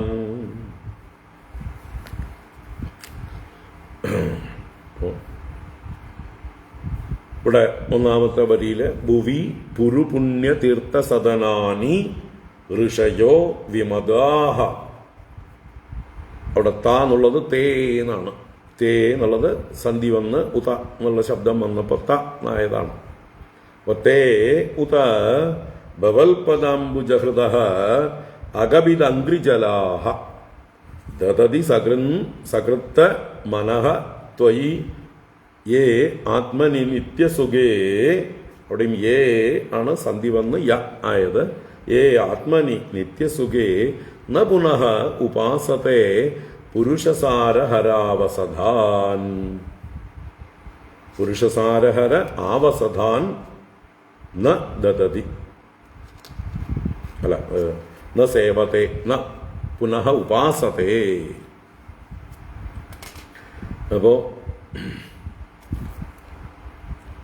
ഒരിക്കൽ സത്സംഗം ചെയ്ത് മനസ്സ് ഭഗവാനിലേക്ക് തിരിഞ്ഞു കഴിഞ്ഞാൽ, ഉറച്ചു കഴിഞ്ഞാൽ, അവർക്ക് പിന്നെ ഗൃഹാദികളിലൊന്നും ആഭിമുഖ്യം, ഭ്രമം ഉണ്ടാവുകയില്ല. അത് തന്നെയാണ് ഇതിലെ ആശയം. അപ്പം ആ സത്സംഗം ആണതിന് കാരണം. സത്സംഗത്വേ നിസ്സംഗത്വം, ഇതാണ് ഈ ശ്ലോകത്തിലെ വിഷയം. അപ്പോൾ ആരാണത്? ഏ ഋഷയ, ഏത് സത്യദർശികളാണോ, ഋഷികൾ എന്നാൽ സത്യദർശികൾ, സത്യമറിഞ്ഞവർ, വിമദാഹ, അവര് വിമതന്മാരാണ്. വിമതന്മാര്, മതം പോയവർ. മതം എന്നാൽ ഗർവം, അഹങ്കാരം, അഭിമാനം എന്നൊക്കെ അർത്ഥം. അപ്പോൾ ദേഹാഭിമാനമെല്ലാം നശിച്ചവർ, യാതൊരു തരത്തിലുള്ള അഭിമാനവും ഇല്ലാത്തവർ, എല്ലാ അഭിമാനങ്ങളെയും വെടിഞ്ഞവർ, സ്വയം നഗ്നരായവർ. ഇവിടെ നഗ്നത എന്നുള്ളത് ശരീരത്തിൻ്റെ നഗ്നതയല്ല ഇവിടെ ഉദ്ദേശിക്കുന്നത്. അവരുടെ അഹങ്കാരങ്ങളാകുന്ന വസ്ത്രങ്ങളെല്ലാം അഴിച്ചു കളഞ്ഞവർ, മുഖം മൂടികളെല്ലാം അഴിച്ചു കളഞ്ഞവർ. അല്ലേ? ഇന്നിപ്പോൾ നമ്മൾ സമൂഹത്തിൽ കാണുന്ന ആളുകൾ മുഴുവൻ മുഖം മൂടി അണിഞ്ഞവരാണ്. ഭൗതികമായ മുഖം മൂടിക്ക് പുറമെ അഭിനയത്തിന്റെ മുഖം മൂടികളും.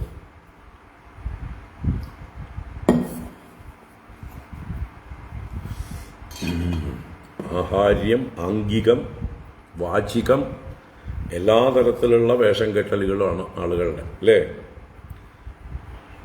നൃത്താദികളിൽ ഉപയോഗിക്കുന്ന വേഷഭൂഷാദികളാണ് ആഹാര്യം എന്ന് പറയുന്നത്. നമ്മൾ പലരുടെയും മുഖം മൂടി അഴിഞ്ഞു കാണണമെങ്കിൽ രാത്രി നേരത്തെ വീട്ടിൽ ചെല്ലണം. ഒരു കുടിയൊക്കെ കഴിഞ്ഞ് അല്ലെങ്കിൽ മുഖമൊക്കെ നന്നായി കഴുകിയിരിക്കുന്ന സമയത്ത് ചെന്നാൽ അവരുടെ ശരിയായ വിശ്വരൂപം കാണാം. പലരും പുറത്തേക്ക് ഇറങ്ങുമ്പോൾ എന്തെല്ലാം വാരി പൊത്തിയിട്ടാണ് മുഖം മേക്കപ്പ് ചെയ്ത്, എവിടെയൊക്കെ എന്തൊക്കെ കളറ് പൂശിയിട്ടാണ്, തലയിലാവട്ടെ, മുഖത്താവട്ടെ, ചുണ്ടുകളിലാവട്ടെ, കണ്ണുകളിലാവട്ടെ, അല്ലേ, എന്തൊക്കെ പൂശിയിട്ടാണ് ഓരോരുത്തർ പുറത്തിറങ്ങുന്നത്. അതേ ഒരു മുഖം മൂടി, ഇതേ വലിയൊരു അഹങ്കാര കാരണമാണ്. അതിൻ്റെ പുറമെയാണ് അഭിനയം. സ്നേഹമില്ലാത്തവർ സ്നേഹം അഭിനയിക്കുക, നമ്മളോട് ശത്രുതയുള്ളവർ മിത്രത്തെ പോലെ അഭിനയിക്കുക, അല്ലേ? അങ്ങനെ പല രീതിയിലുള്ള അഭിനയങ്ങൾ. അതുപോലെ അവരുടെ പ്രവൃത്തികളും പിന്നിൽ പല രീതിയിൽ നമ്മളെ ഉപദ്രവിക്കാനുള്ള പ്രവൃത്തികൾ ചിലപ്പോൾ ചെയ്യാം. അപ്പോൾ എവിടെ നോക്കിയാലും വേഷം കെട്ടലുകളാണ്. ഇവിടെ അതല്ല ഉദ്ദേശിച്ചത്. ഇവിടെ നമ്മൾ എന്തൊക്കെ കാര്യങ്ങളിൽ നമ്മൾ മുഖംമൂടികളും അല്ലെങ്കിൽ വേഷം കെട്ടലുകളും ചെയ്ത് അഭിമാനിച്ചു കൊണ്ടിരിക്കണോ, ഞാൻ ഇന്നാളുടെ ഭാര്യ, ഇന്നാളുടെ ഭർത്താവ്, ഇന്നാളുടെ അമ്മ, ഇന്നാളുടെ മകൾ, ഇന്നാളുടെ സഹോദരി, ഇന്ന ഉദ്യോഗസ്ഥ അല്ലെങ്കിൽ ഉദ്യോഗസ്ഥൻ, ഇന്ന സ്ഥാനം വഹിക്കുന്നവൻ, ഇത്ര വിദ്യാഭ്യാസമുള്ളവൻ, ഇത്ര സൗന്ദര്യമുള്ളവൻ, ആരോഗ്യമുള്ളവൻ, ഇങ്ങനെ എന്തെല്ലാം അഭിമാനങ്ങൾ. ഇന്ന കുലത്തിലാണ് ഞാൻ ജനിച്ചത്, ഇന്ന ജാതിയിലാണ് ജനിച്ചത്, ഇന്ന വർണ്ണമാണ് എൻ്റെ. ഈ അഭിമാനങ്ങളെല്ലാം കൊണ്ടു നടക്കുന്നവർ അവരാണ് മതം ഉള്ളവർ. ഇവിടെ വിമതന്മാരാണ്, വിഗതമായ മതത്തോടു കൂടിയവർ. ജാതി നീതി കുലഗോത്ര ദൂരകം നാമരൂപ ഗുണ ദോഷവർജിതം ദേശകാല വിഷയാദിവർത്തിയ ബ്രഹ്മ തത്വമസി ഭാവയാത്മനി. സ്വയം ഇതിനെല്ലാം അതീതമായിരിക്കുന്ന, ഇതിൽ നിന്നെല്ലാം വിലക്ഷണമായിരിക്കുന്ന ആ ബ്രഹ്മമാണ് താനെന്ന് നിരന്തരം ഭാവന ചെയ്ത് ആ ചിദാനന്ദരൂപ ശിവോഹം ശിവോഹം എന്ന് നിശ്ചയം വന്നിട്ടുള്ളവർ അവരാണ് വിമതാഹ. അല്ലെങ്കിൽ ഭക്തി കൊണ്ട് വിനയാന്വിതരായിരിക്കുന്നവർ. ഭഗവാനോടുള്ളതായിട്ടുള്ള ഭക്തി കൊണ്ട്, ഭഗവാന്റെ വിഭൂതിയാണ് ഈ വിശ്വം എന്നുള്ളതായിട്ടുള്ള ഭാവന കൊണ്ട്, ഈ വിശ്വത്തിലുള്ള എല്ലാം ഭഗവാനായതുകൊണ്ട് എല്ലാം ആദരണീയമാണ്, ഭഗവാന്റെ ഭൃത്യനാണ് താൻ, ഭഗവാനെ സേവിക്കേണ്ടവനാണ്, അതുകൊണ്ട് താൻ ഈ വിശ്വത്തിൻ്റെയും സേവകനാണ് എന്നെല്ലാമുള്ള ഭാവന കൊണ്ട് വിനയാന്വിതനായിരിക്കുന്നവരും വിമതന്മാരാണ്.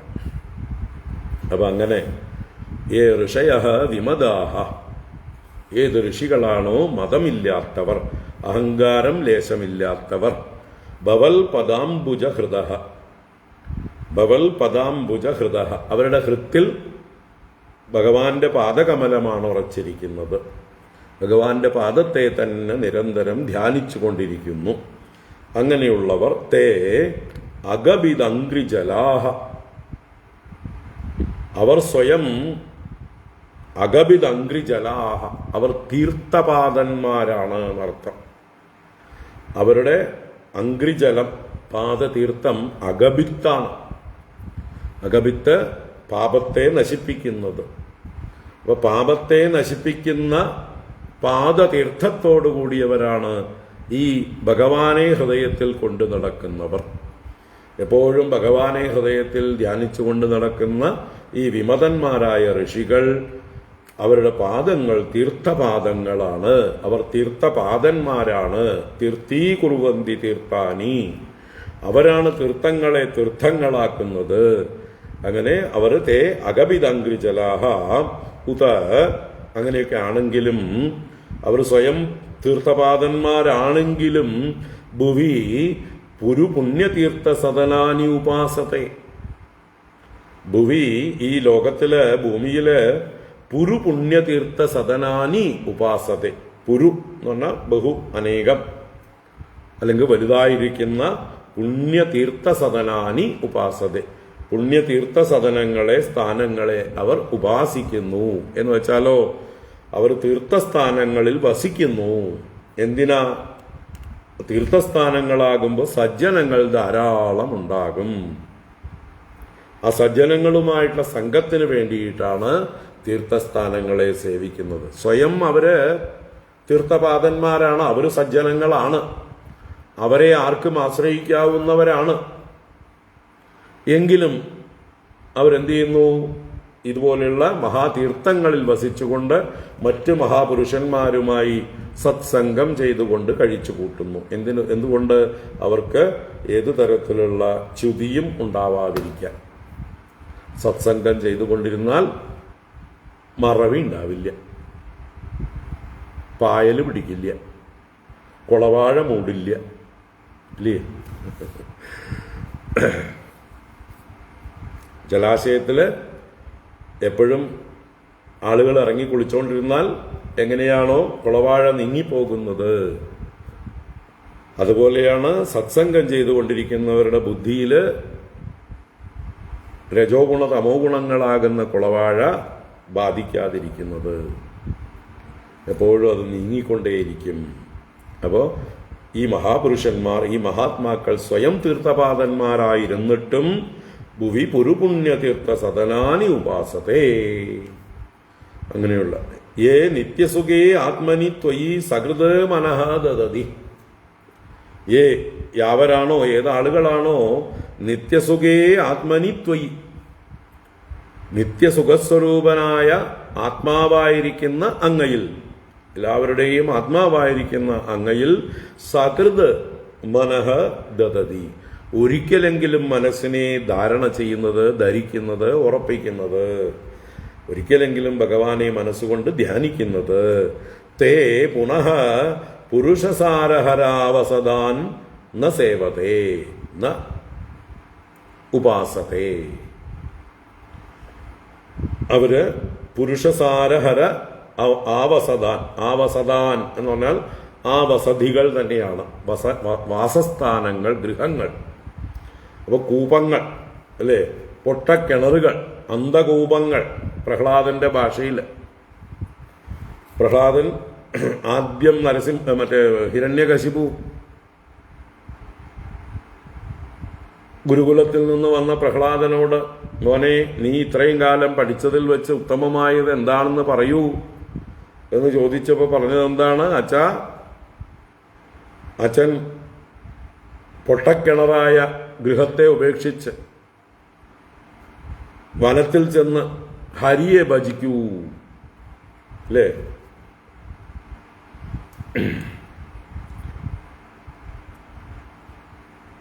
എന്താ ശ്ലോകങ്ങളോ?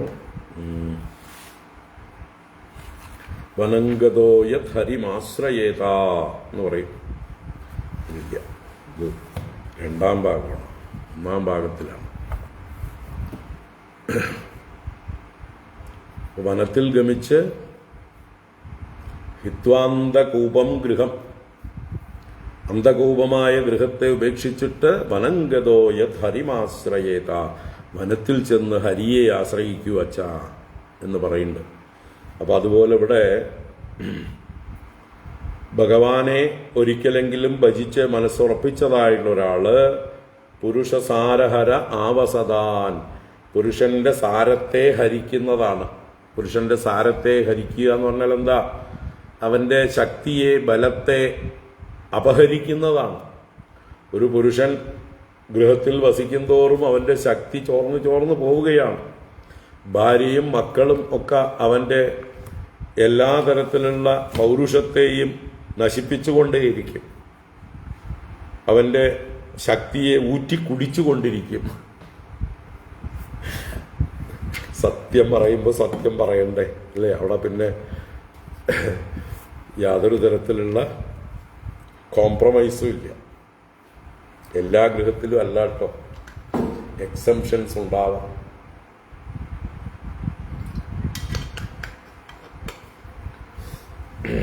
എങ്കിലും ഭൂരിപക്ഷം, ബഹുഭൂരിപക്ഷം പുരുഷന്മാരും ഗൃഹത്തിൽ വസിക്കുന്തോറും ഭാര്യയും ബന്ധുക്കളും മക്കളും ഒക്കെ കൂടി അയാളുടെ ശക്തിയെ, അയാളുടെ പൗരുഷത്തെ എപ്പോഴും ചവിട്ടിത്താഴ്ത്തിക്കൊണ്ടേയിരിക്കും. അയാളുടെ എന്താ പറയുക, സ്വാതന്ത്ര്യത്തെ ഹനിച്ചുകൊണ്ടിരിക്കും. അയാളെ ചങ്ങലക്കിട്ടുകൊണ്ടിരിക്കും, അവശനാക്കിക്കൊണ്ടിരിക്കും. പാവം പരവശനായിട്ട് അവിടെ തന്നെ അവിടുന്ന് രക്ഷപ്പെടാനുള്ള ധൈര്യമില്ലാതെ അവിടെ തന്നെ കഴിച്ചു കൂട്ടും. രക്ഷപ്പെടാനുള്ള ധൈര്യമില്ലാത്തത് കൊണ്ട് എവിടെ പോകും, പോയിട്ട് എന്ത് ചെയ്യും, ആകെ എന്താണ് ഭാവിയെക്കുറിച്ചിട്ടുള്ള ചിന്തകളാണ്, ബേജാറാണ്. ഞാൻ ഇവിടുന്ന് പോയി കഴിഞ്ഞാൽ എനിക്ക് എവിടുന്ന് ഭക്ഷണം കിട്ടും, ആരെൻ്റെ വസ്ത്രം അലക്കിത്തരും, എവിടെ എനിക്ക് ശയ്യ കിട്ടും, ഞാൻ എവിടെ കിടക്കേണ്ടി വരും. ഇങ്ങനെ എപ്പോഴും സ്വന്തം സുരക്ഷിതത്വം, സ്വന്തം നിലനിൽപ്പ്, സ്വന്തം സുഖസൗകര്യങ്ങൾ, ഇതിനെക്കുറിച്ചൊക്കെയുള്ള ചിന്ത അവനെ പരവശനാക്കി അവിടെ തന്നെ ഇവരുടെ അടിയും തൊഴിയും ചീത്തയും ആട്ടും തുപ്പും ഒക്കെ കേട്ടുകൊണ്ട് തന്നെ റേഷൻ കടയിൽ പോയിട്ട് വരൂ, ബാങ്കിൽ പോയിട്ട് വരൂ, അവിടെ പോയി ഇത് ശരിയാക്കിയിട്ട് വരൂ, ഇവിടെ പോയി അത് ശരിയാക്കിയിട്ട് വരൂ, കുട്ടിയെ സ്കൂളിൽ കൊണ്ടുവരൂ അല്ലേ, പേരക്കുട്ടിയെ കൊണ്ടുപോയിട്ട് LKG ക്ലാസ്സിൽ കൊണ്ടാക്കിയിട്ട് വരൂ, അവനെ സ്കൂള് ബെല്ലടിക്കുമ്പോഴേക്കും പോയി കൂട്ടിയിട്ട് വരൂ. തീർച്ചയായിട്ടും സ്ത്രീക്ക് അതിലും കഷ്ടം തന്നെയാണ്. രണ്ടു കൂട്ടരും നല്ല പക്വതയും പാകതയുണ്ടെങ്കിലോ രണ്ടു കൂട്ടർക്കും ഗൃഹത്തെ തന്നെ ഒരു ആശ്രമമാക്കി മാറ്റാം. നല്ല പാകതയുള്ള ഭാര്യ ഭർത്താക്കന്മാരാണെങ്കിൽ ഒരു കലഹവും ഒരു പ്രശ്നവുമില്ലാതെ, ആവശ്യമില്ലാത്ത ഭാരങ്ങളൊന്നും തലയിൽ ചുമക്കാതെ, മക്കളെ മക്കളുടെ പാട്ടിൽ സ്വതന്ത്രരായി ജീവിക്കാൻ വിട്ടിട്ട്, കല്യാണം കഴിച്ചു കഴിഞ്ഞാൽ നിങ്ങളായി നിങ്ങളുടെ പാടായി എന്ന് പറഞ്ഞ് അവരെ ചൊറിയാൻ നിൽക്കാതെ. ഇത് പല അമ്മമാരും അങ്ങനെയല്ല. ആൺമക്കളെ വിവാഹം കഴിച്ചാൽ മരുമക്കൾ പെൺകുട്ടികൾ വന്നാൽ അവരെ ചൊറിഞ്ഞുകൊണ്ടേയിരിക്കുക, ഒരാവശ്യമില്ലാതെ. അതാണ് ഡൈവോഴ്സുകൾക്ക് മുഖ്യ കാരണം. പല കുടുംബങ്ങളിലും ഭർത്താവിന് കുഴപ്പമൊന്നും ഉണ്ടാവില്ല, കെട്ടിയ ചെക്കന് കുഴപ്പമൊന്നും ഉണ്ടാവില്ല,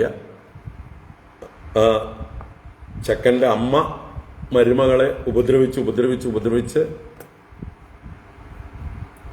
അമ്മയോട് തൻ്റെ ഇടത്തോടെ കാര്യം പറയാനുള്ള പ്രാപ്തിയും ഈ നട്ടലില്ലാത്ത ചെക്കനുണ്ടാവില്ല.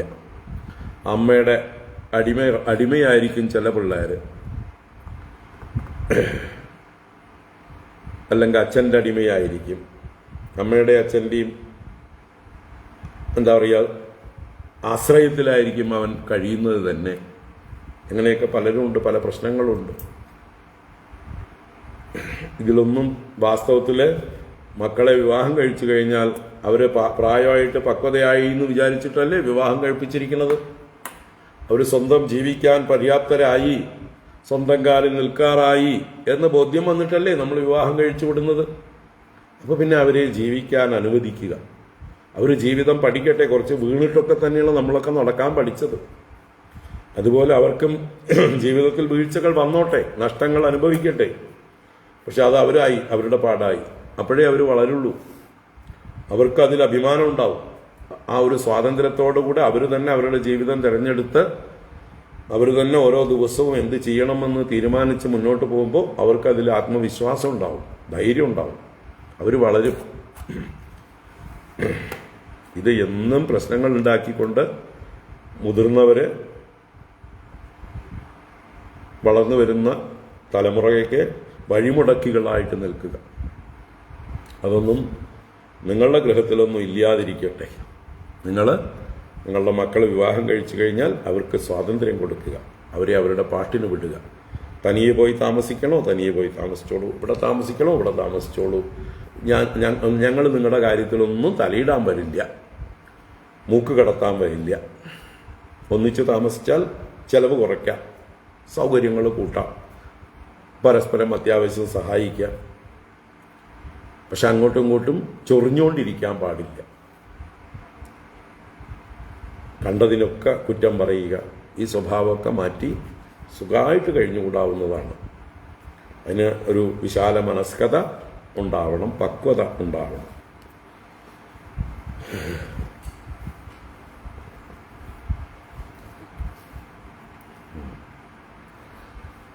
നല്ല അമ്മായിയമ്മമാരെ കിട്ടിയവരൊക്കെ ഭാഗ്യവാന്മാർ, ഭാഗ്യവതികൾ, അത്രേ പറയാനുള്ളൂ.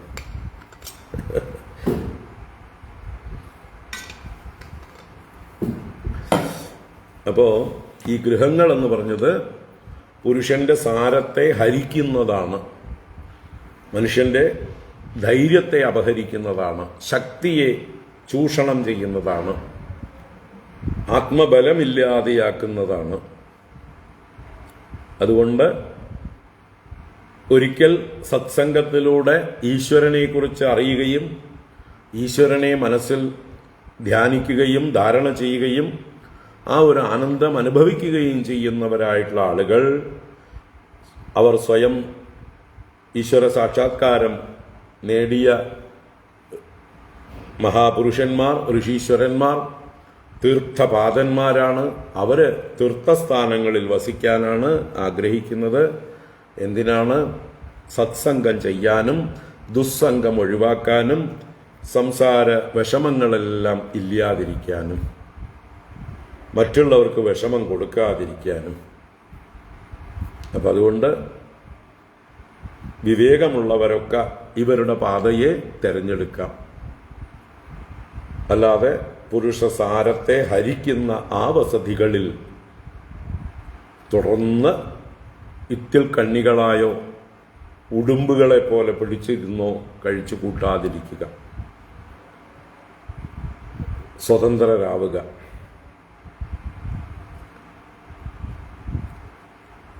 യദഹരേവ വിരജേത് തദഹരേവ പ്രവ്രജേത്.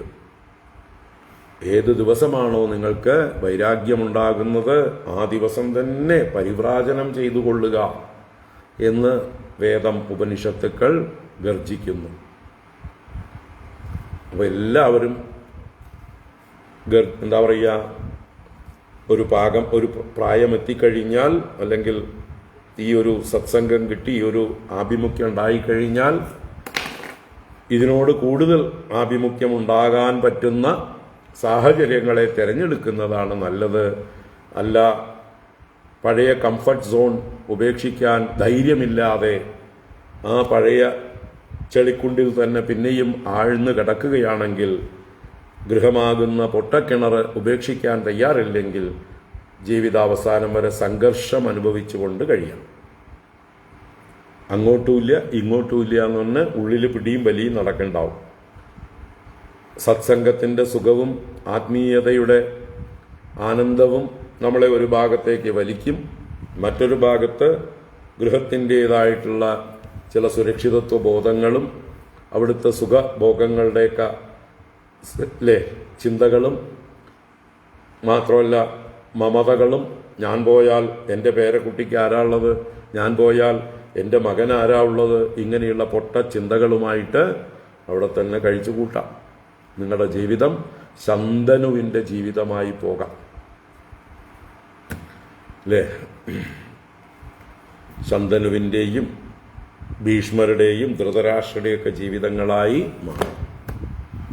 ഏത് വേണമെങ്കിൽ തിരഞ്ഞെടുക്കാം. അപ്പോൾ ഇവിടെ സത്സംഗത്തിലൂടെ ഈശ്വരനിലേക്ക് മനസ്സുറച്ചു കഴിഞ്ഞതായിട്ടുള്ള മഹാത്മാക്കൾ സ്വയം തീർത്ഥപാദരായി തീർത്ഥങ്ങളെ തന്നെ സേവിച്ചുകൊണ്ട് കഴിയുന്നു. അവർ ഗൃഹങ്ങളിൽ വസിക്കാൻ ആഗ്രഹിക്കുന്നില്ല. ഇതാണ് ഈ ശ്ലോകത്തിലെ ചുരുക്കം. ഭുവി പുരു പുണ്യതീർത്ഥസദനാനി ഋഷയോ വിമദാഹ ഉത ഭവൽപദംബുജഹൃതോ ഗപിതംഗ്രിജലാഹ ദദതി സകൃന്മനസ്ത്വയ്യ ആത്മനി നിത്യസുഖേ ന പുനരുപാസതേ പുരുഷസാരഹരാവസധാൻ.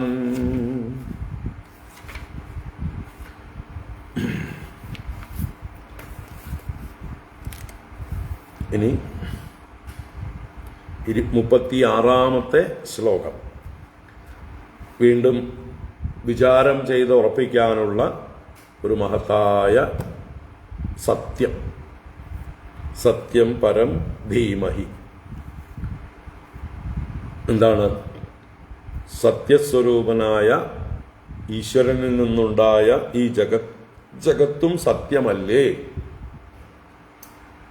എന്നുള്ള ശങ്കയെ പരിഹരിക്കുകയാണ്. ഈ ജഗത്തിന് വ്യാവഹാരിക സത്യത്വമില്ലേ എന്ന് ചോദിക്കുന്നവർക്ക് വ്യവഹാരം തന്നെ ഭ്രമം.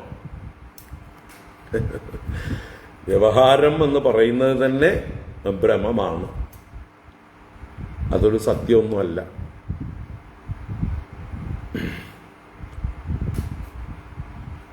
ഭ്രമത്തിലാണ് പല വ്യവഹാരങ്ങളും നമ്മൾ നടത്തിക്കൊണ്ടിരിക്കുന്നത്.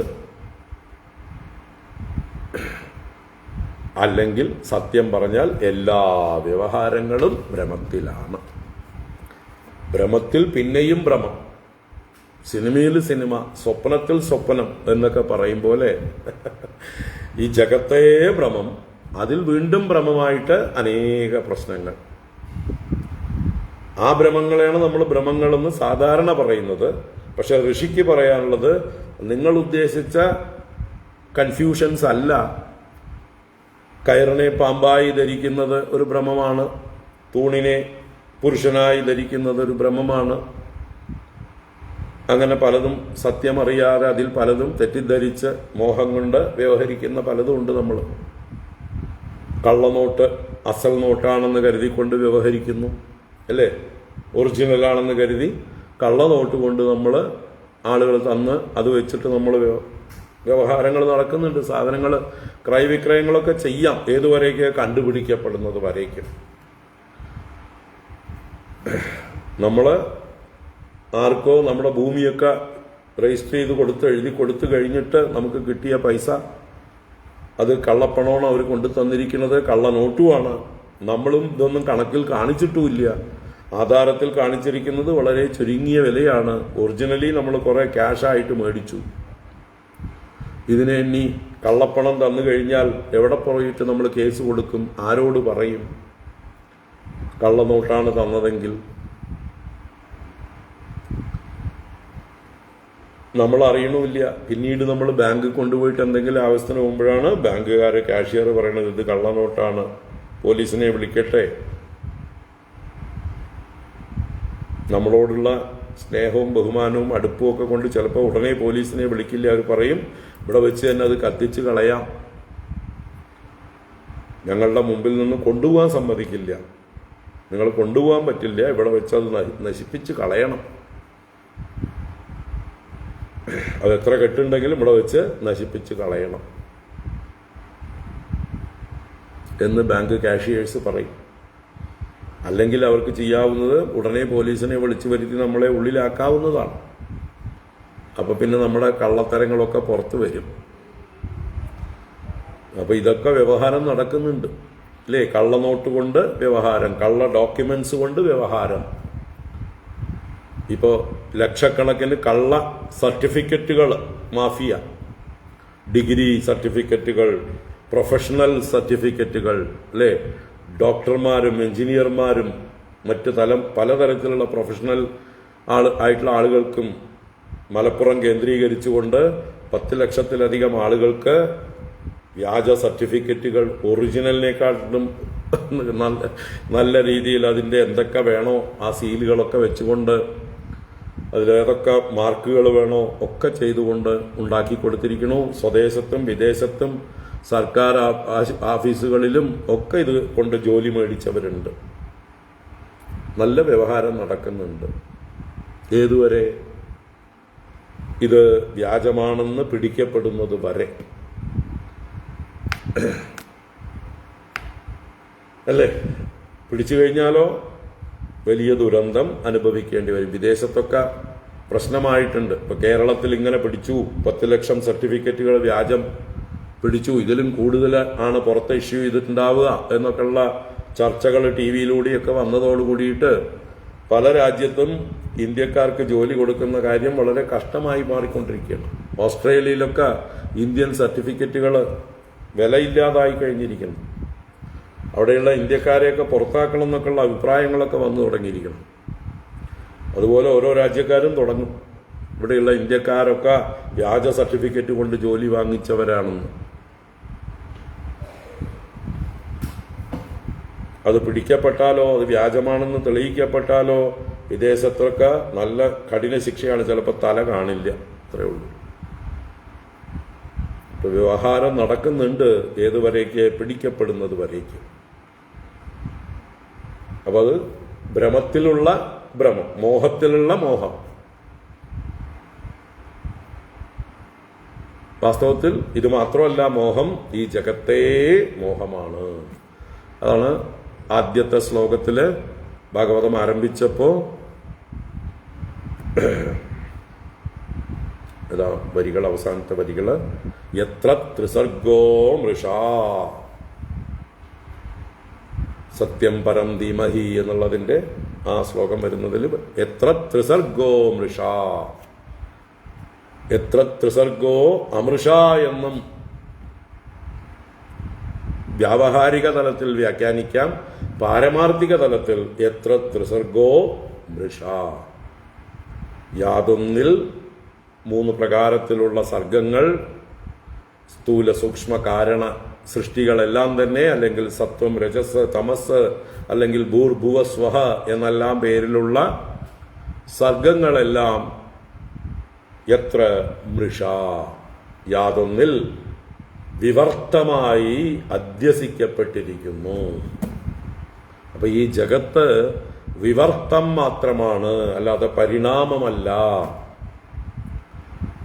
ജഗത്ത് ഒരു ബീജത്തിൽ നിന്ന് വൃക്ഷം ഉണ്ടായ പോലെ ഉണ്ടായതോ അല്ല, പാല് തൈരായതുപോലെ പരിണമിച്ചുണ്ടായതും അല്ല. പിന്നെ എങ്ങനെയുണ്ടായതാണ്? കയറിൽ പാമ്പെന്ന പോലെ. അതിനാണ് വിവർത്തം എന്ന് പറയുന്നത്.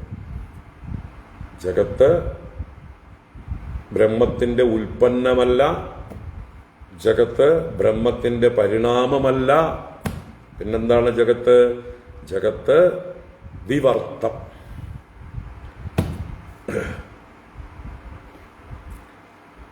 ജഗത്തിനെ തെറ്റിദ്ധരിച്ച് കാണുന്നത്, വിപരീതമായി വർത്തിക്കുന്നത്, വിപരീതമായി കാണപ്പെടുന്നത്,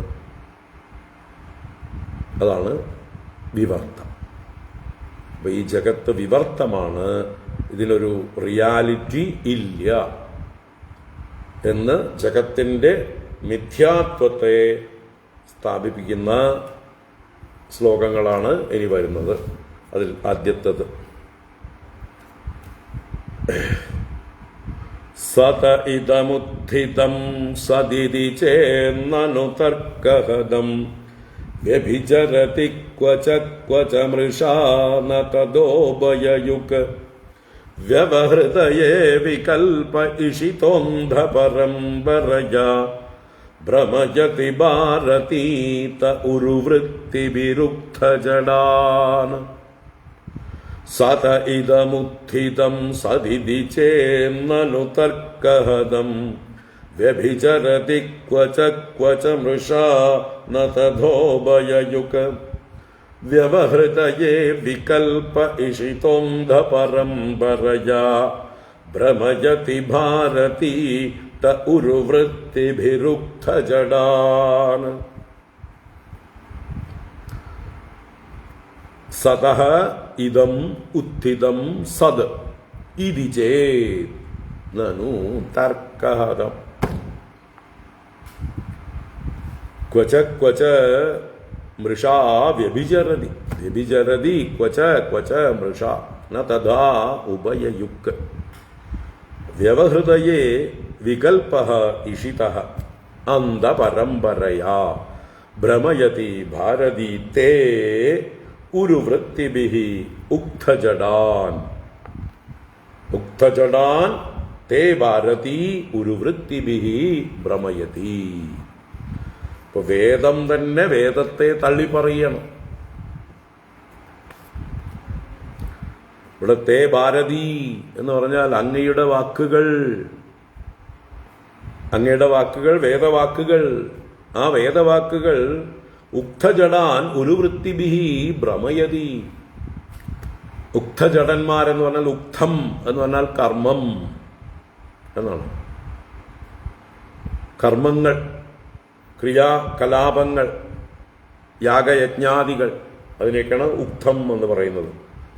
അപ്പോൾ ഉക്തത്തിൽ ജഡബുദ്ധിയോടുകൂടിയവർ, ജഡബുദ്ധി എന്ന് പറഞ്ഞാൽ മന്ദബുദ്ധി എന്നർത്ഥം.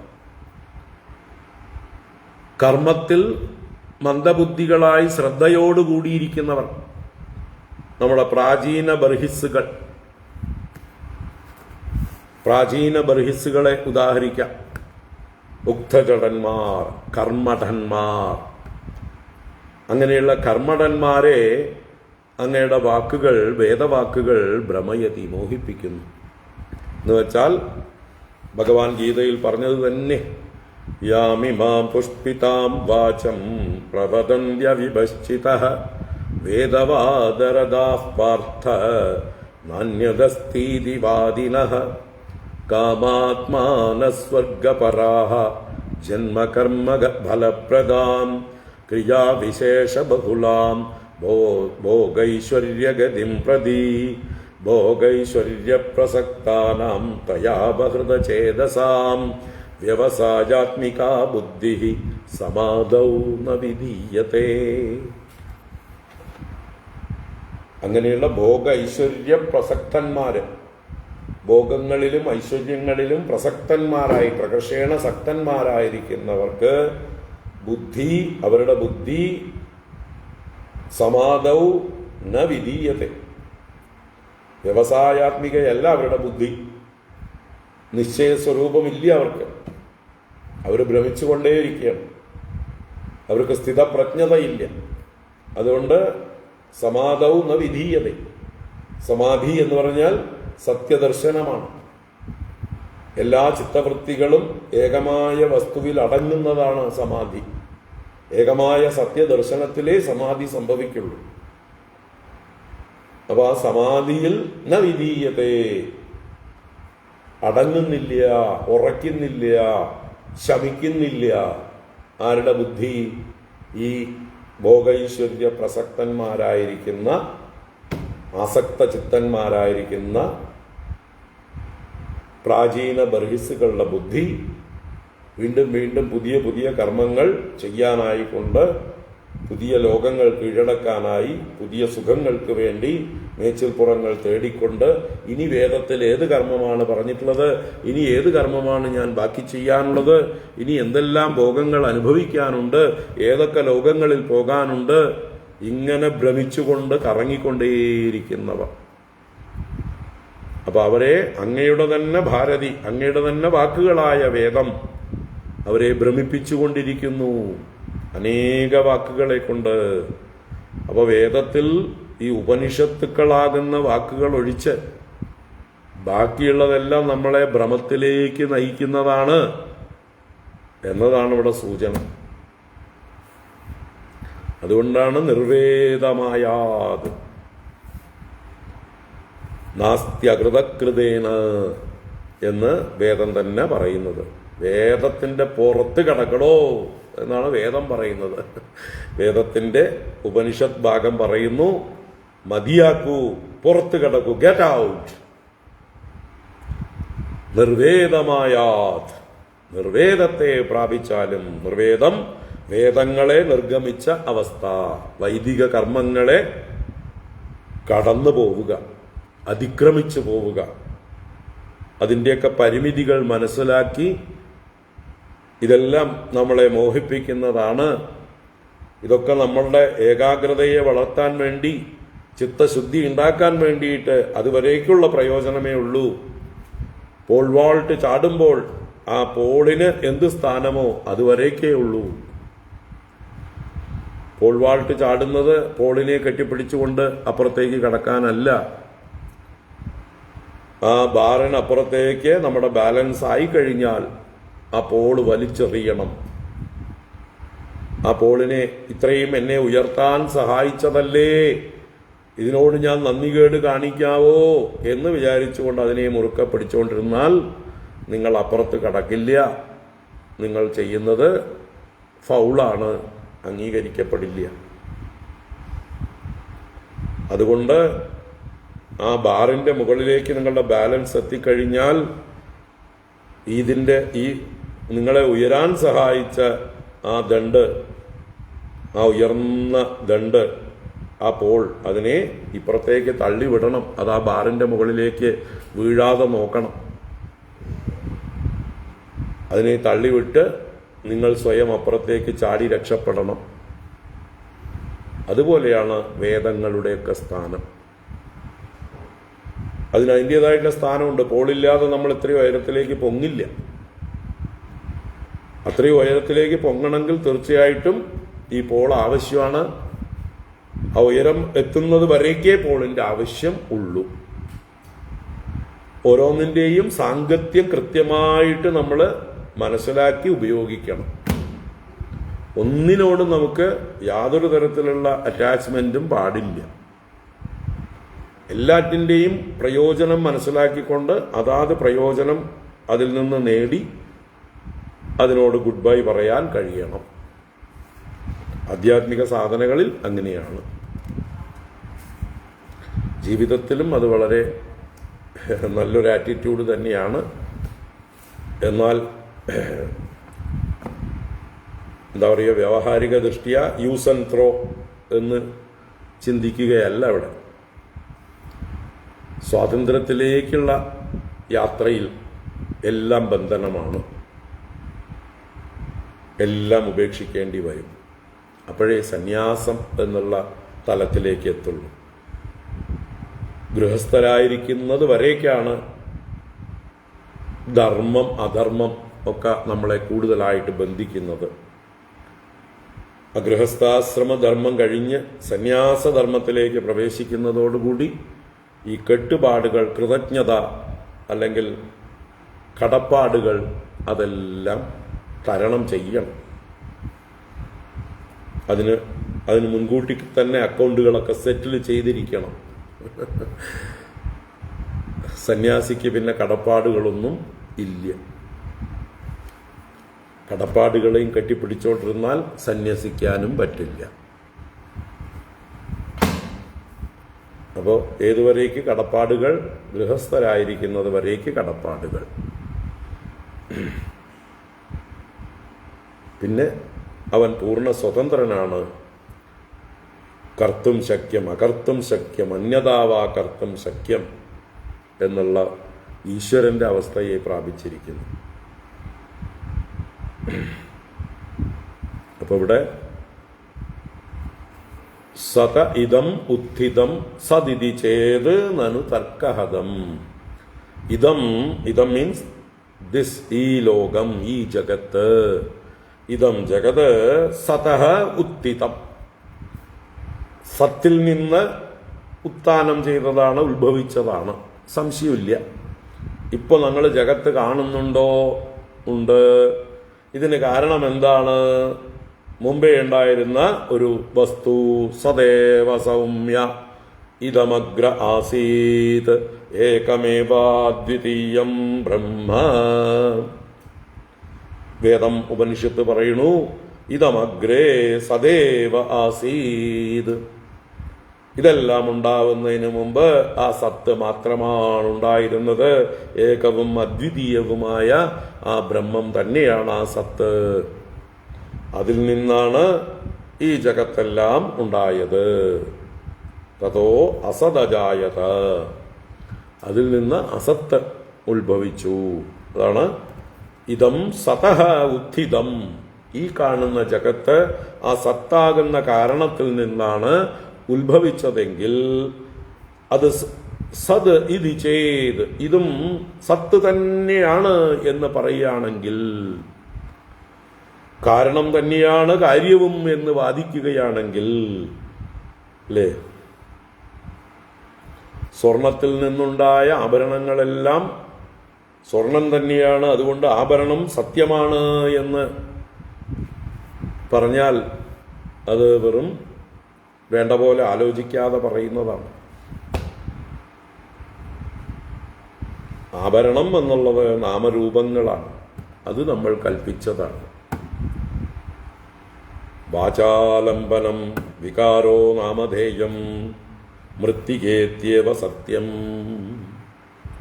ചാന്തോക്യോപനിഷത്തില് തത്വമസി മഹാവാക്യം ഉപദേശിക്കുന്ന ഉദ്ദാലക മഹർഷി ശ്വേതകേതുവിന് ഉപദേശിക്കുന്ന ആ ഭാഗം, അതാണ് ഇവിടുത്തെ ആശയം.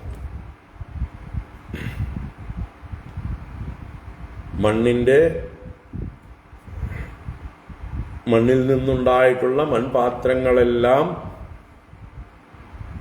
സത്യമാണ് എന്ന് പറഞ്ഞാൽ പാത്രാവസ്ഥയിൽ അവ സത്യങ്ങളല്ല. മണ്ണ് എന്നുള്ള നിലയ്ക്ക് അവ സത്യങ്ങളാണ്. അപ്പൊ മണ്ണ് തന്നെയാണ് ഇപ്പോഴും. മൺപാത്രങ്ങളായിരിക്കുമ്പോഴും അവ മണ്ണ് മാത്രമാണ്. അവയിലെ പാത്രത്വം ആരോപിതമാണ്. ആ പാത്രത്വത്തെയാണ് നമ്മൾ വ്യാവഹാരികം എന്ന് പറഞ്ഞ് സത്യത്വം നൽകി വ്യവഹരിക്കുന്നത്. പരമാർത്ഥ തലത്തിൽ പാത്രത്വം നിലനിൽക്കുന്നതല്ല. മണ്ണിനോട് ചോദിച്ചാൽ ഞാൻ എപ്പോഴാ പാത്രമായത് എന്ന് ചോദിക്കും. ഞാൻ ഇപ്പോഴും മണ്ണ് തന്നെയാണ്. നിങ്ങൾ കൽപ്പിച്ചതാണ് എന്നിൽ പാത്രത്വം. നിങ്ങളാണ് എന്നെ പല ആവശ്യങ്ങൾക്ക് ഉപയോഗിക്കുന്നത്. ഞാൻ പറഞ്ഞില്ല. നിങ്ങൾക്ക് പ്രയോജനമുണ്ട്, അതുകൊണ്ട് നിങ്ങൾ ഉപയോഗിച്ചു. എന്നിട്ട് നിങ്ങൾ ഓരോ പേരുകൾ ഇട്ടു.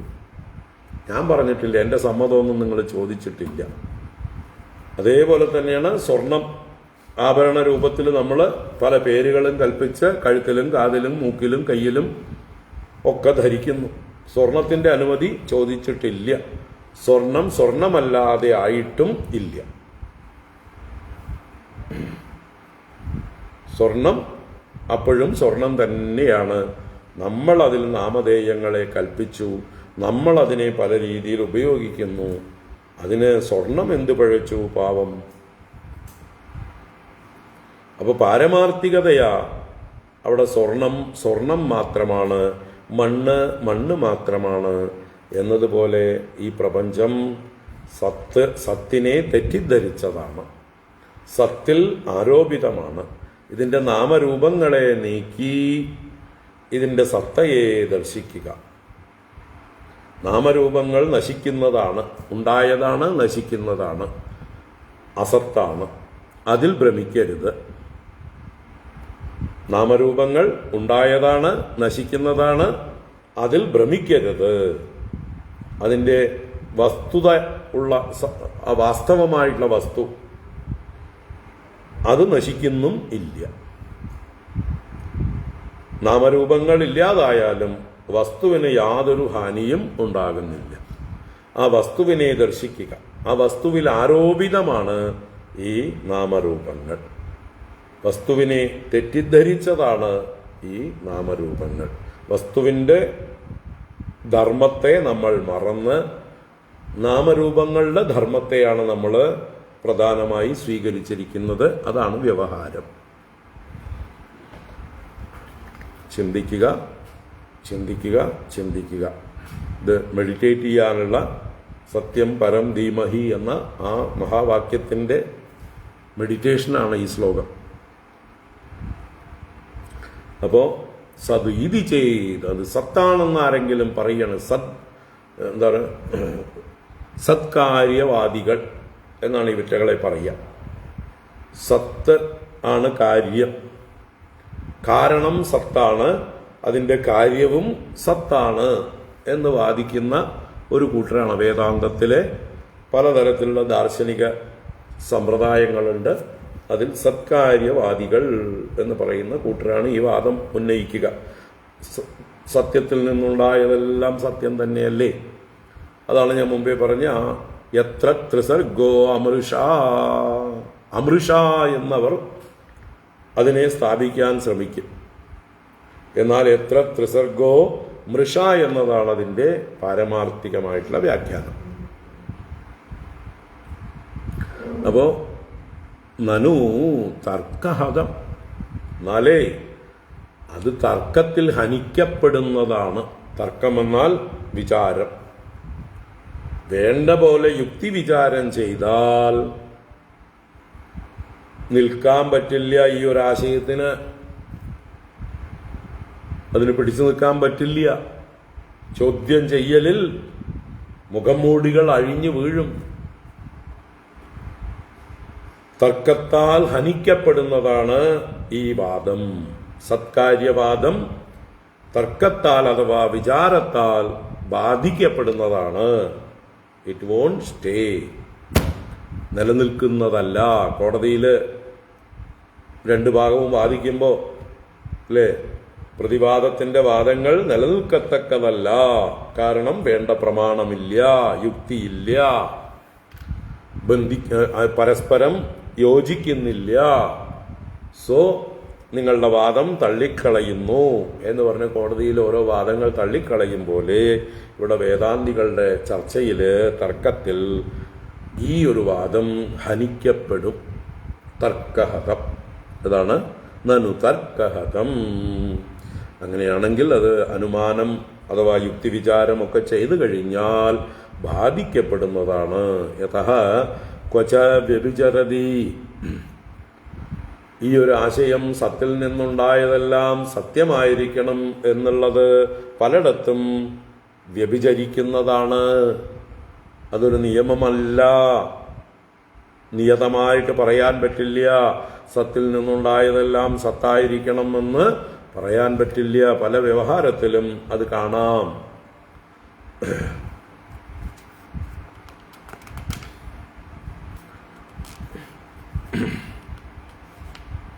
ക്വച മൃഷ, വേറെ ചിലയിടത്ത് അത് മിഥ്യയായും ഭവിക്കുന്നു, ചിലയിടത്ത് വ്യഭിചരിക്കുന്നു, ചിലയിടത്ത് മൃഷയായി അഥവാ മിഥ്യയായും ഭവിക്കുന്നു.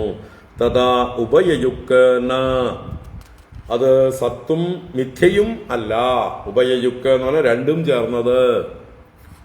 അപ്പൊ സന്നാപ്യസന്നാപ്യുഭയാത്മികാനോ ഭിന്നാപ്യഭിന്നാപ്യുഭയാത്മികാനോ എന്നൊക്കെ മായയെക്കുറിച്ച് ശങ്കരാചാര്യ വിവേക ചൂടാമണിയിൽ പറയും.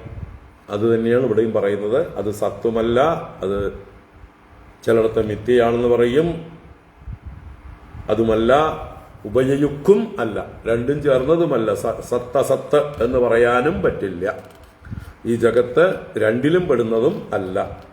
വ്യവഹൃതയേ വികൽപഃ ഇഷിതഃ, വ്യവഹാരത്തിന് വേണ്ടി വികൽപ്പം അഥവാ ഭ്രമം, വിപരീത ഭാവം ഇഷിതഃ സ്വീകരിച്ചിരിക്കുകയാണ്. അത് എല്ലാവരും അംഗീകരിച്ചിരിക്കുകയാണ്. ഇഷിതഃ എന്ന് പറഞ്ഞാൽ സ്വീകരിച്ചിരിക്കുന്നു, ഇഷ്ടപ്പെട്ടിരിക്കുന്നു, അംഗീകരിച്ചിരിക്കുന്നു എന്നൊക്കെ അർത്ഥമാണ്. വ്യവഹാരത്തിന് വേണ്ടി ഒന്ന് അംഗീകരിച്ചിരിക്കുന്നു. അന്ധപരമ്പരയാ, അത് അന്ധപരമ്പരയാ എന്ന് കൺക്ലൂഡ് ചെയ്യാം.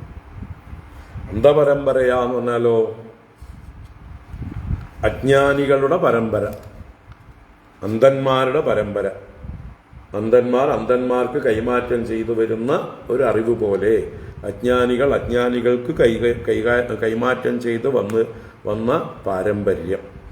അച്ഛൻ അന്ധനായിരുന്നു, മകനും അന്ധനായതുപോലെ അച്ഛൻ അജ്ഞാനിയായിരുന്നു, അതേ അറിവ് മകന് പകർന്നു കൊടുത്തു, മകനും അതുപോലെ. പൂർവീകന്മാരൊക്കെ അംഗീകരിച്ചു, അതുകൊണ്ട് എല്ലാവരും പരമ്പരയാ അംഗീകരിച്ചു. നമ്മുടെ മുമ്പിലുണ്ടായിരുന്നവരൊക്കെ ഇതിനൊരു സത്യത്വം കൽപ്പിച്ച് വ്യവഹരിച്ചു, അതുകൊണ്ട് നമ്മളും അതിനെ ഏറ്റെടുത്തു. മുമ്പേ ഗമിച്ചീടിന ഗോവുതന്റെ പിമ്പേ ഗമിക്കും ബഹുഗോക്കളല്ല.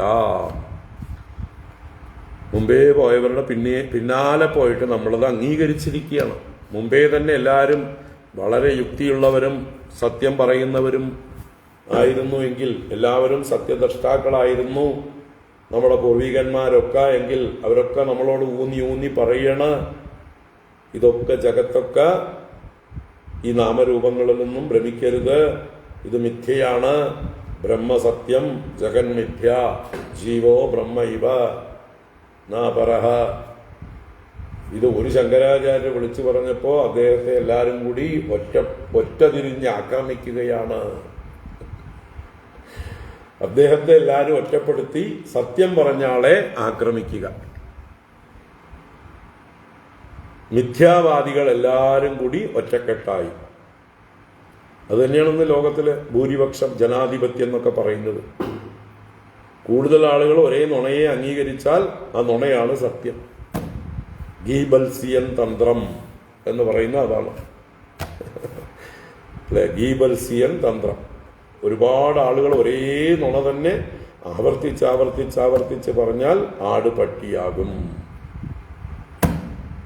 പഞ്ചതന്ത്രത്തിലും പറഞ്ഞിട്ടുണ്ട് ആടിനെ പട്ടിയാക്കുന്ന കഥ. അത് തന്നെയാണ് ഗീബൽസിയൻ തന്ത്രം എന്ന് മാർക്സിസ്റ്റുകാര് ലോകം മുഴുവൻ എല്ലായിടത്തും ഉപയോഗിച്ചുകൊണ്ടേയിരിക്കുന്നു.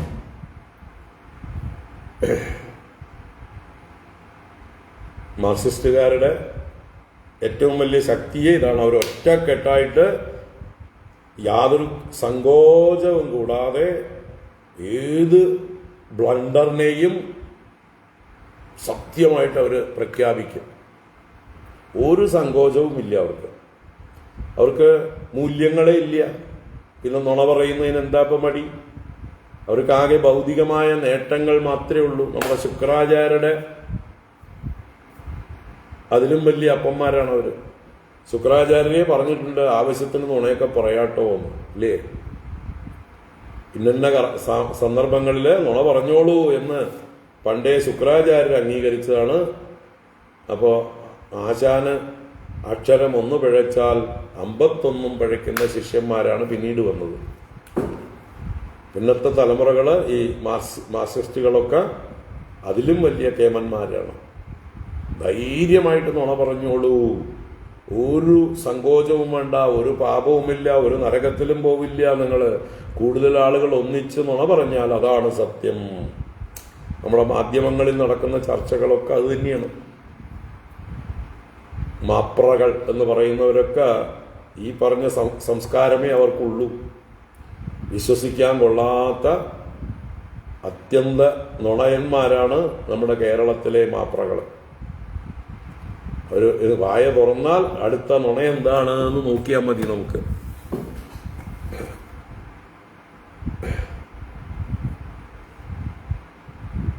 ഒരു സങ്കോചവും ഇല്ല അവർക്കത് പറയാൻ. അവർ ധീരമായിട്ട് പറയും. നല്ല തൊലിക്കട്ടിയാണ് ആ വിഷയത്തിൽ.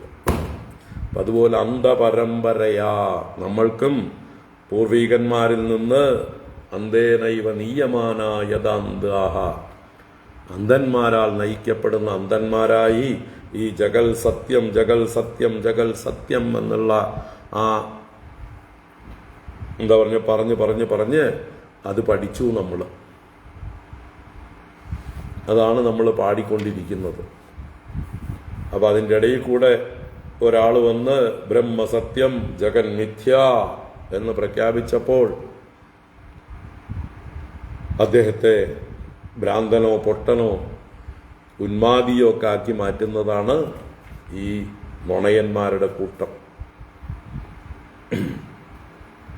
അപ്പോ ക്വചമൃഷ തഥാ ഉഭയയുക്ന വ്യവഹൃതയെ വികൽപ ഇഷിതഃ അന്ധപരമ്പരയാ.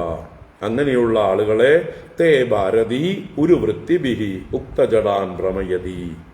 അങ്ങയുടെ വേദവാക്യങ്ങൾ അനേക ശബ്ദവൃത്തികളെ കൊണ്ട്, അനേക ആവർത്തനങ്ങളെ കൊണ്ട്, പുതിയ പുതിയ കർമ്മങ്ങളെ ഉപദേശിച്ചുകൊണ്ട് ഉക്തജടാൻ കർമ്മത്തിൽ ജഡബുദ്ധിയോടുകൂടി മോഹിച്ചിരിക്കുന്ന, വിചാരം ചെയ്യാൻ ശേഷിയില്ലാത്ത അന്ധവിശ്വാസികളായിരിക്കുന്ന ആ പ്രാചീന ബർഹിസ്സുകളെ ഭ്രമയതി ഭ്രമിപ്പിച്ചുകൊണ്ട് മോഹിപ്പിച്ചുകൊണ്ട് ഈ ജഗത്തിൽ സത്യത്വ ബുദ്ധിയോടുകൂടി സ്വർഗാദി ലോകങ്ങൾക്ക് വേണ്ടി അവരെ പ്രയത്നിപ്പിച്ചുകൊണ്ടിരിക്കുന്നു എന്നാണ്. അവർക്ക് ആ ജഡത്വം മാറി അവർ ചിന്തിക്കാൻ തുടങ്ങുന്നത്. പരീക്ഷ ലോകാൻ കർമ്മചിതാൻ ബ്രാഹ്മണ. ഈ ഇത്രയും കാലം ചെയ്ത കർമ്മങ്ങളെ കൊണ്ട് ഞാൻ എന്തു നേടി എന്ന് സ്വയം ചിന്തിക്കുന്ന ആ ഒരവസ്ഥ വരുമ്പോഴാണ് അവൻ യഥാർത്ഥ ബ്രാഹ്മണനാകുന്നത്. അപ്പോൾ അവൻ നിർവേദമായാത് നാസ്തി അകൃതഃ കൃതേന. അപ്പോ ഇതാണ് ആശയം. ഈ ജഗത്ത് സത്യമായ ബ്രഹ്മത്തിൽ നിന്ന് ഉത്ഭവിച്ചതുകൊണ്ട് ജഗത്തിനും സത്യത്വമുണ്ട് എന്ന് ആരെങ്കിലും പറയുകയാണെങ്കിൽ അത് യുക്തിവിചാരത്തിൽ നിലനിൽക്കുന്നതല്ല, തർക്കഹതം. അതിന് കാരണങ്ങൾ പലതും പറയുന്നുണ്ട്. ചില സ്ഥലത്ത് വ്യഭിചരിക്കുന്നു, ചില സ്ഥലത്ത് മൃഷയായി ഭവിക്കുന്നു. രണ്ടും കൂടി ചേർന്നതും അല്ല. വ്യവഹാരത്തിന് വേണ്ടി ഈ വികല്പത്തെ സ്വീകരിച്ചിരിക്കുകയാണ്. അന്ധപരമ്പരയാ വന്നു ചേർന്ന അറിവാണ്, അന്ധവിശ്വാസമാണ്. എന്തിനു വേണ്ടി ഓരോന്ന് ചെയ്യുന്നു എന്നറിയാതെ അനുവർത്തിക്കുന്ന ആൾക്കൂട്ടങ്ങളാണ് നമുക്ക് ഇന്നുള്ളത്. അതുകൊണ്ട് അങ്ങനെയുള്ള മൂഢന്മാരെ അങ്ങയുടെ വേദവാക്കുകൾ പല പ്രകാരത്തിലുള്ള കർമ്മങ്ങളിലേക്ക് മോഹിപ്പിച്ചുകൊണ്ടേ ഇരിക്കുന്നു. അവരെന്ന് സ്വയം ചിന്തിക്കാൻ യോഗ്യരാകുന്നുവോ അന്നവർ രക്ഷപ്പെടും. അതുവരയ്ക്ക് അവരങ്ങനെ തന്നെ പോകട്ടെ. ചിന്തിക്കാൻ കഴിവില്ലാത്തതുകൊണ്ടല്ലേ. അവരൊക്കെ വേണ്ടി നമുക്ക് ചിന്തിക്കാൻ പറ്റുമോ? പകരാരെങ്കിലും ചിന്തിച്ചാൽ മതിയോ? പോരാ, അവരുടെ ബുദ്ധി തന്നെ തെളിയണം. സോ അവർക്ക് ആ ബുദ്ധിക്കകത്ത് എന്നാണ് ട്യൂബ് ലൈറ്റ് കത്തുന്നത് കത്തട്ടെ.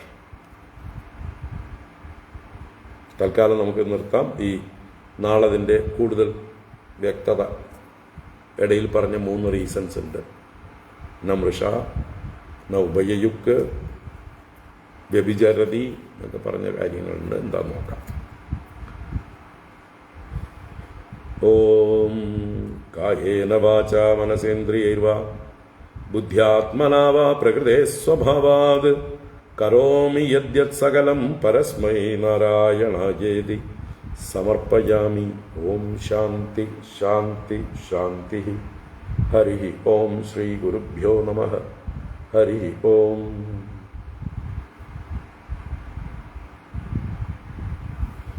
നാളെ രാവിലെ ഉണ്ടെങ്കിലേ ഉള്ളൂ, വൈകുന്നേരം ഇല്ല. നാളെ വൈകുന്നേരം തിരുവനന്തപുരത്തേക്ക് പോവുകയാണ് വീണ്ടും. തിരുവനന്തപുരത്ത് ലക്ഷദ്വീപ പരിപാടിയിൽ പങ്കെടുക്കാൻ.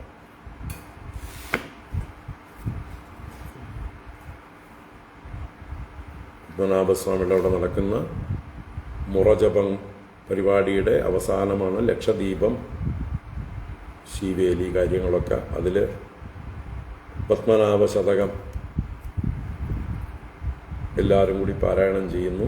അതിൽ കൂടെ നിൽക്കാനായിക്കൊണ്ട് ഞാനും പോകുന്നു. അത് നാളെ രാത്രിയാണ് പോകുന്നു. രാവിലെ ഒഴിവുണ്ടെങ്കിൽ ചെയ്യാം. ഓം ഹരി ഓം. എല്ലാവർക്കും ശുഭരാത്രി. പാരായണം അവിടെ ശീവേലിക്കുണ്ട് പാരായണം. 13-ാം തീയതി റിഹേഴ്സലുണ്ട്. 14-ാം തീയതി ശീവേലിക്ക് അറിയുന്നവരെല്ലാവരും കൂടി പത്മനാഭ ശതകം പാടണം. ശീവേലിക്ക് അഡ്മിഷൻ ത്രൂ പാസ്സാണ്, ലിമിറ്റഡാണ്. എല്ലാം നേരത്തെ തന്നെ രജിസ്ട്രേഷൻ ആരംഭിച്ചിരുന്നു. കഴിഞ്ഞോന്നറിയില്ല, കഴിഞ്ഞു കാണും. വളരെ റെസ്ട്രിക്റ്റഡാണ്.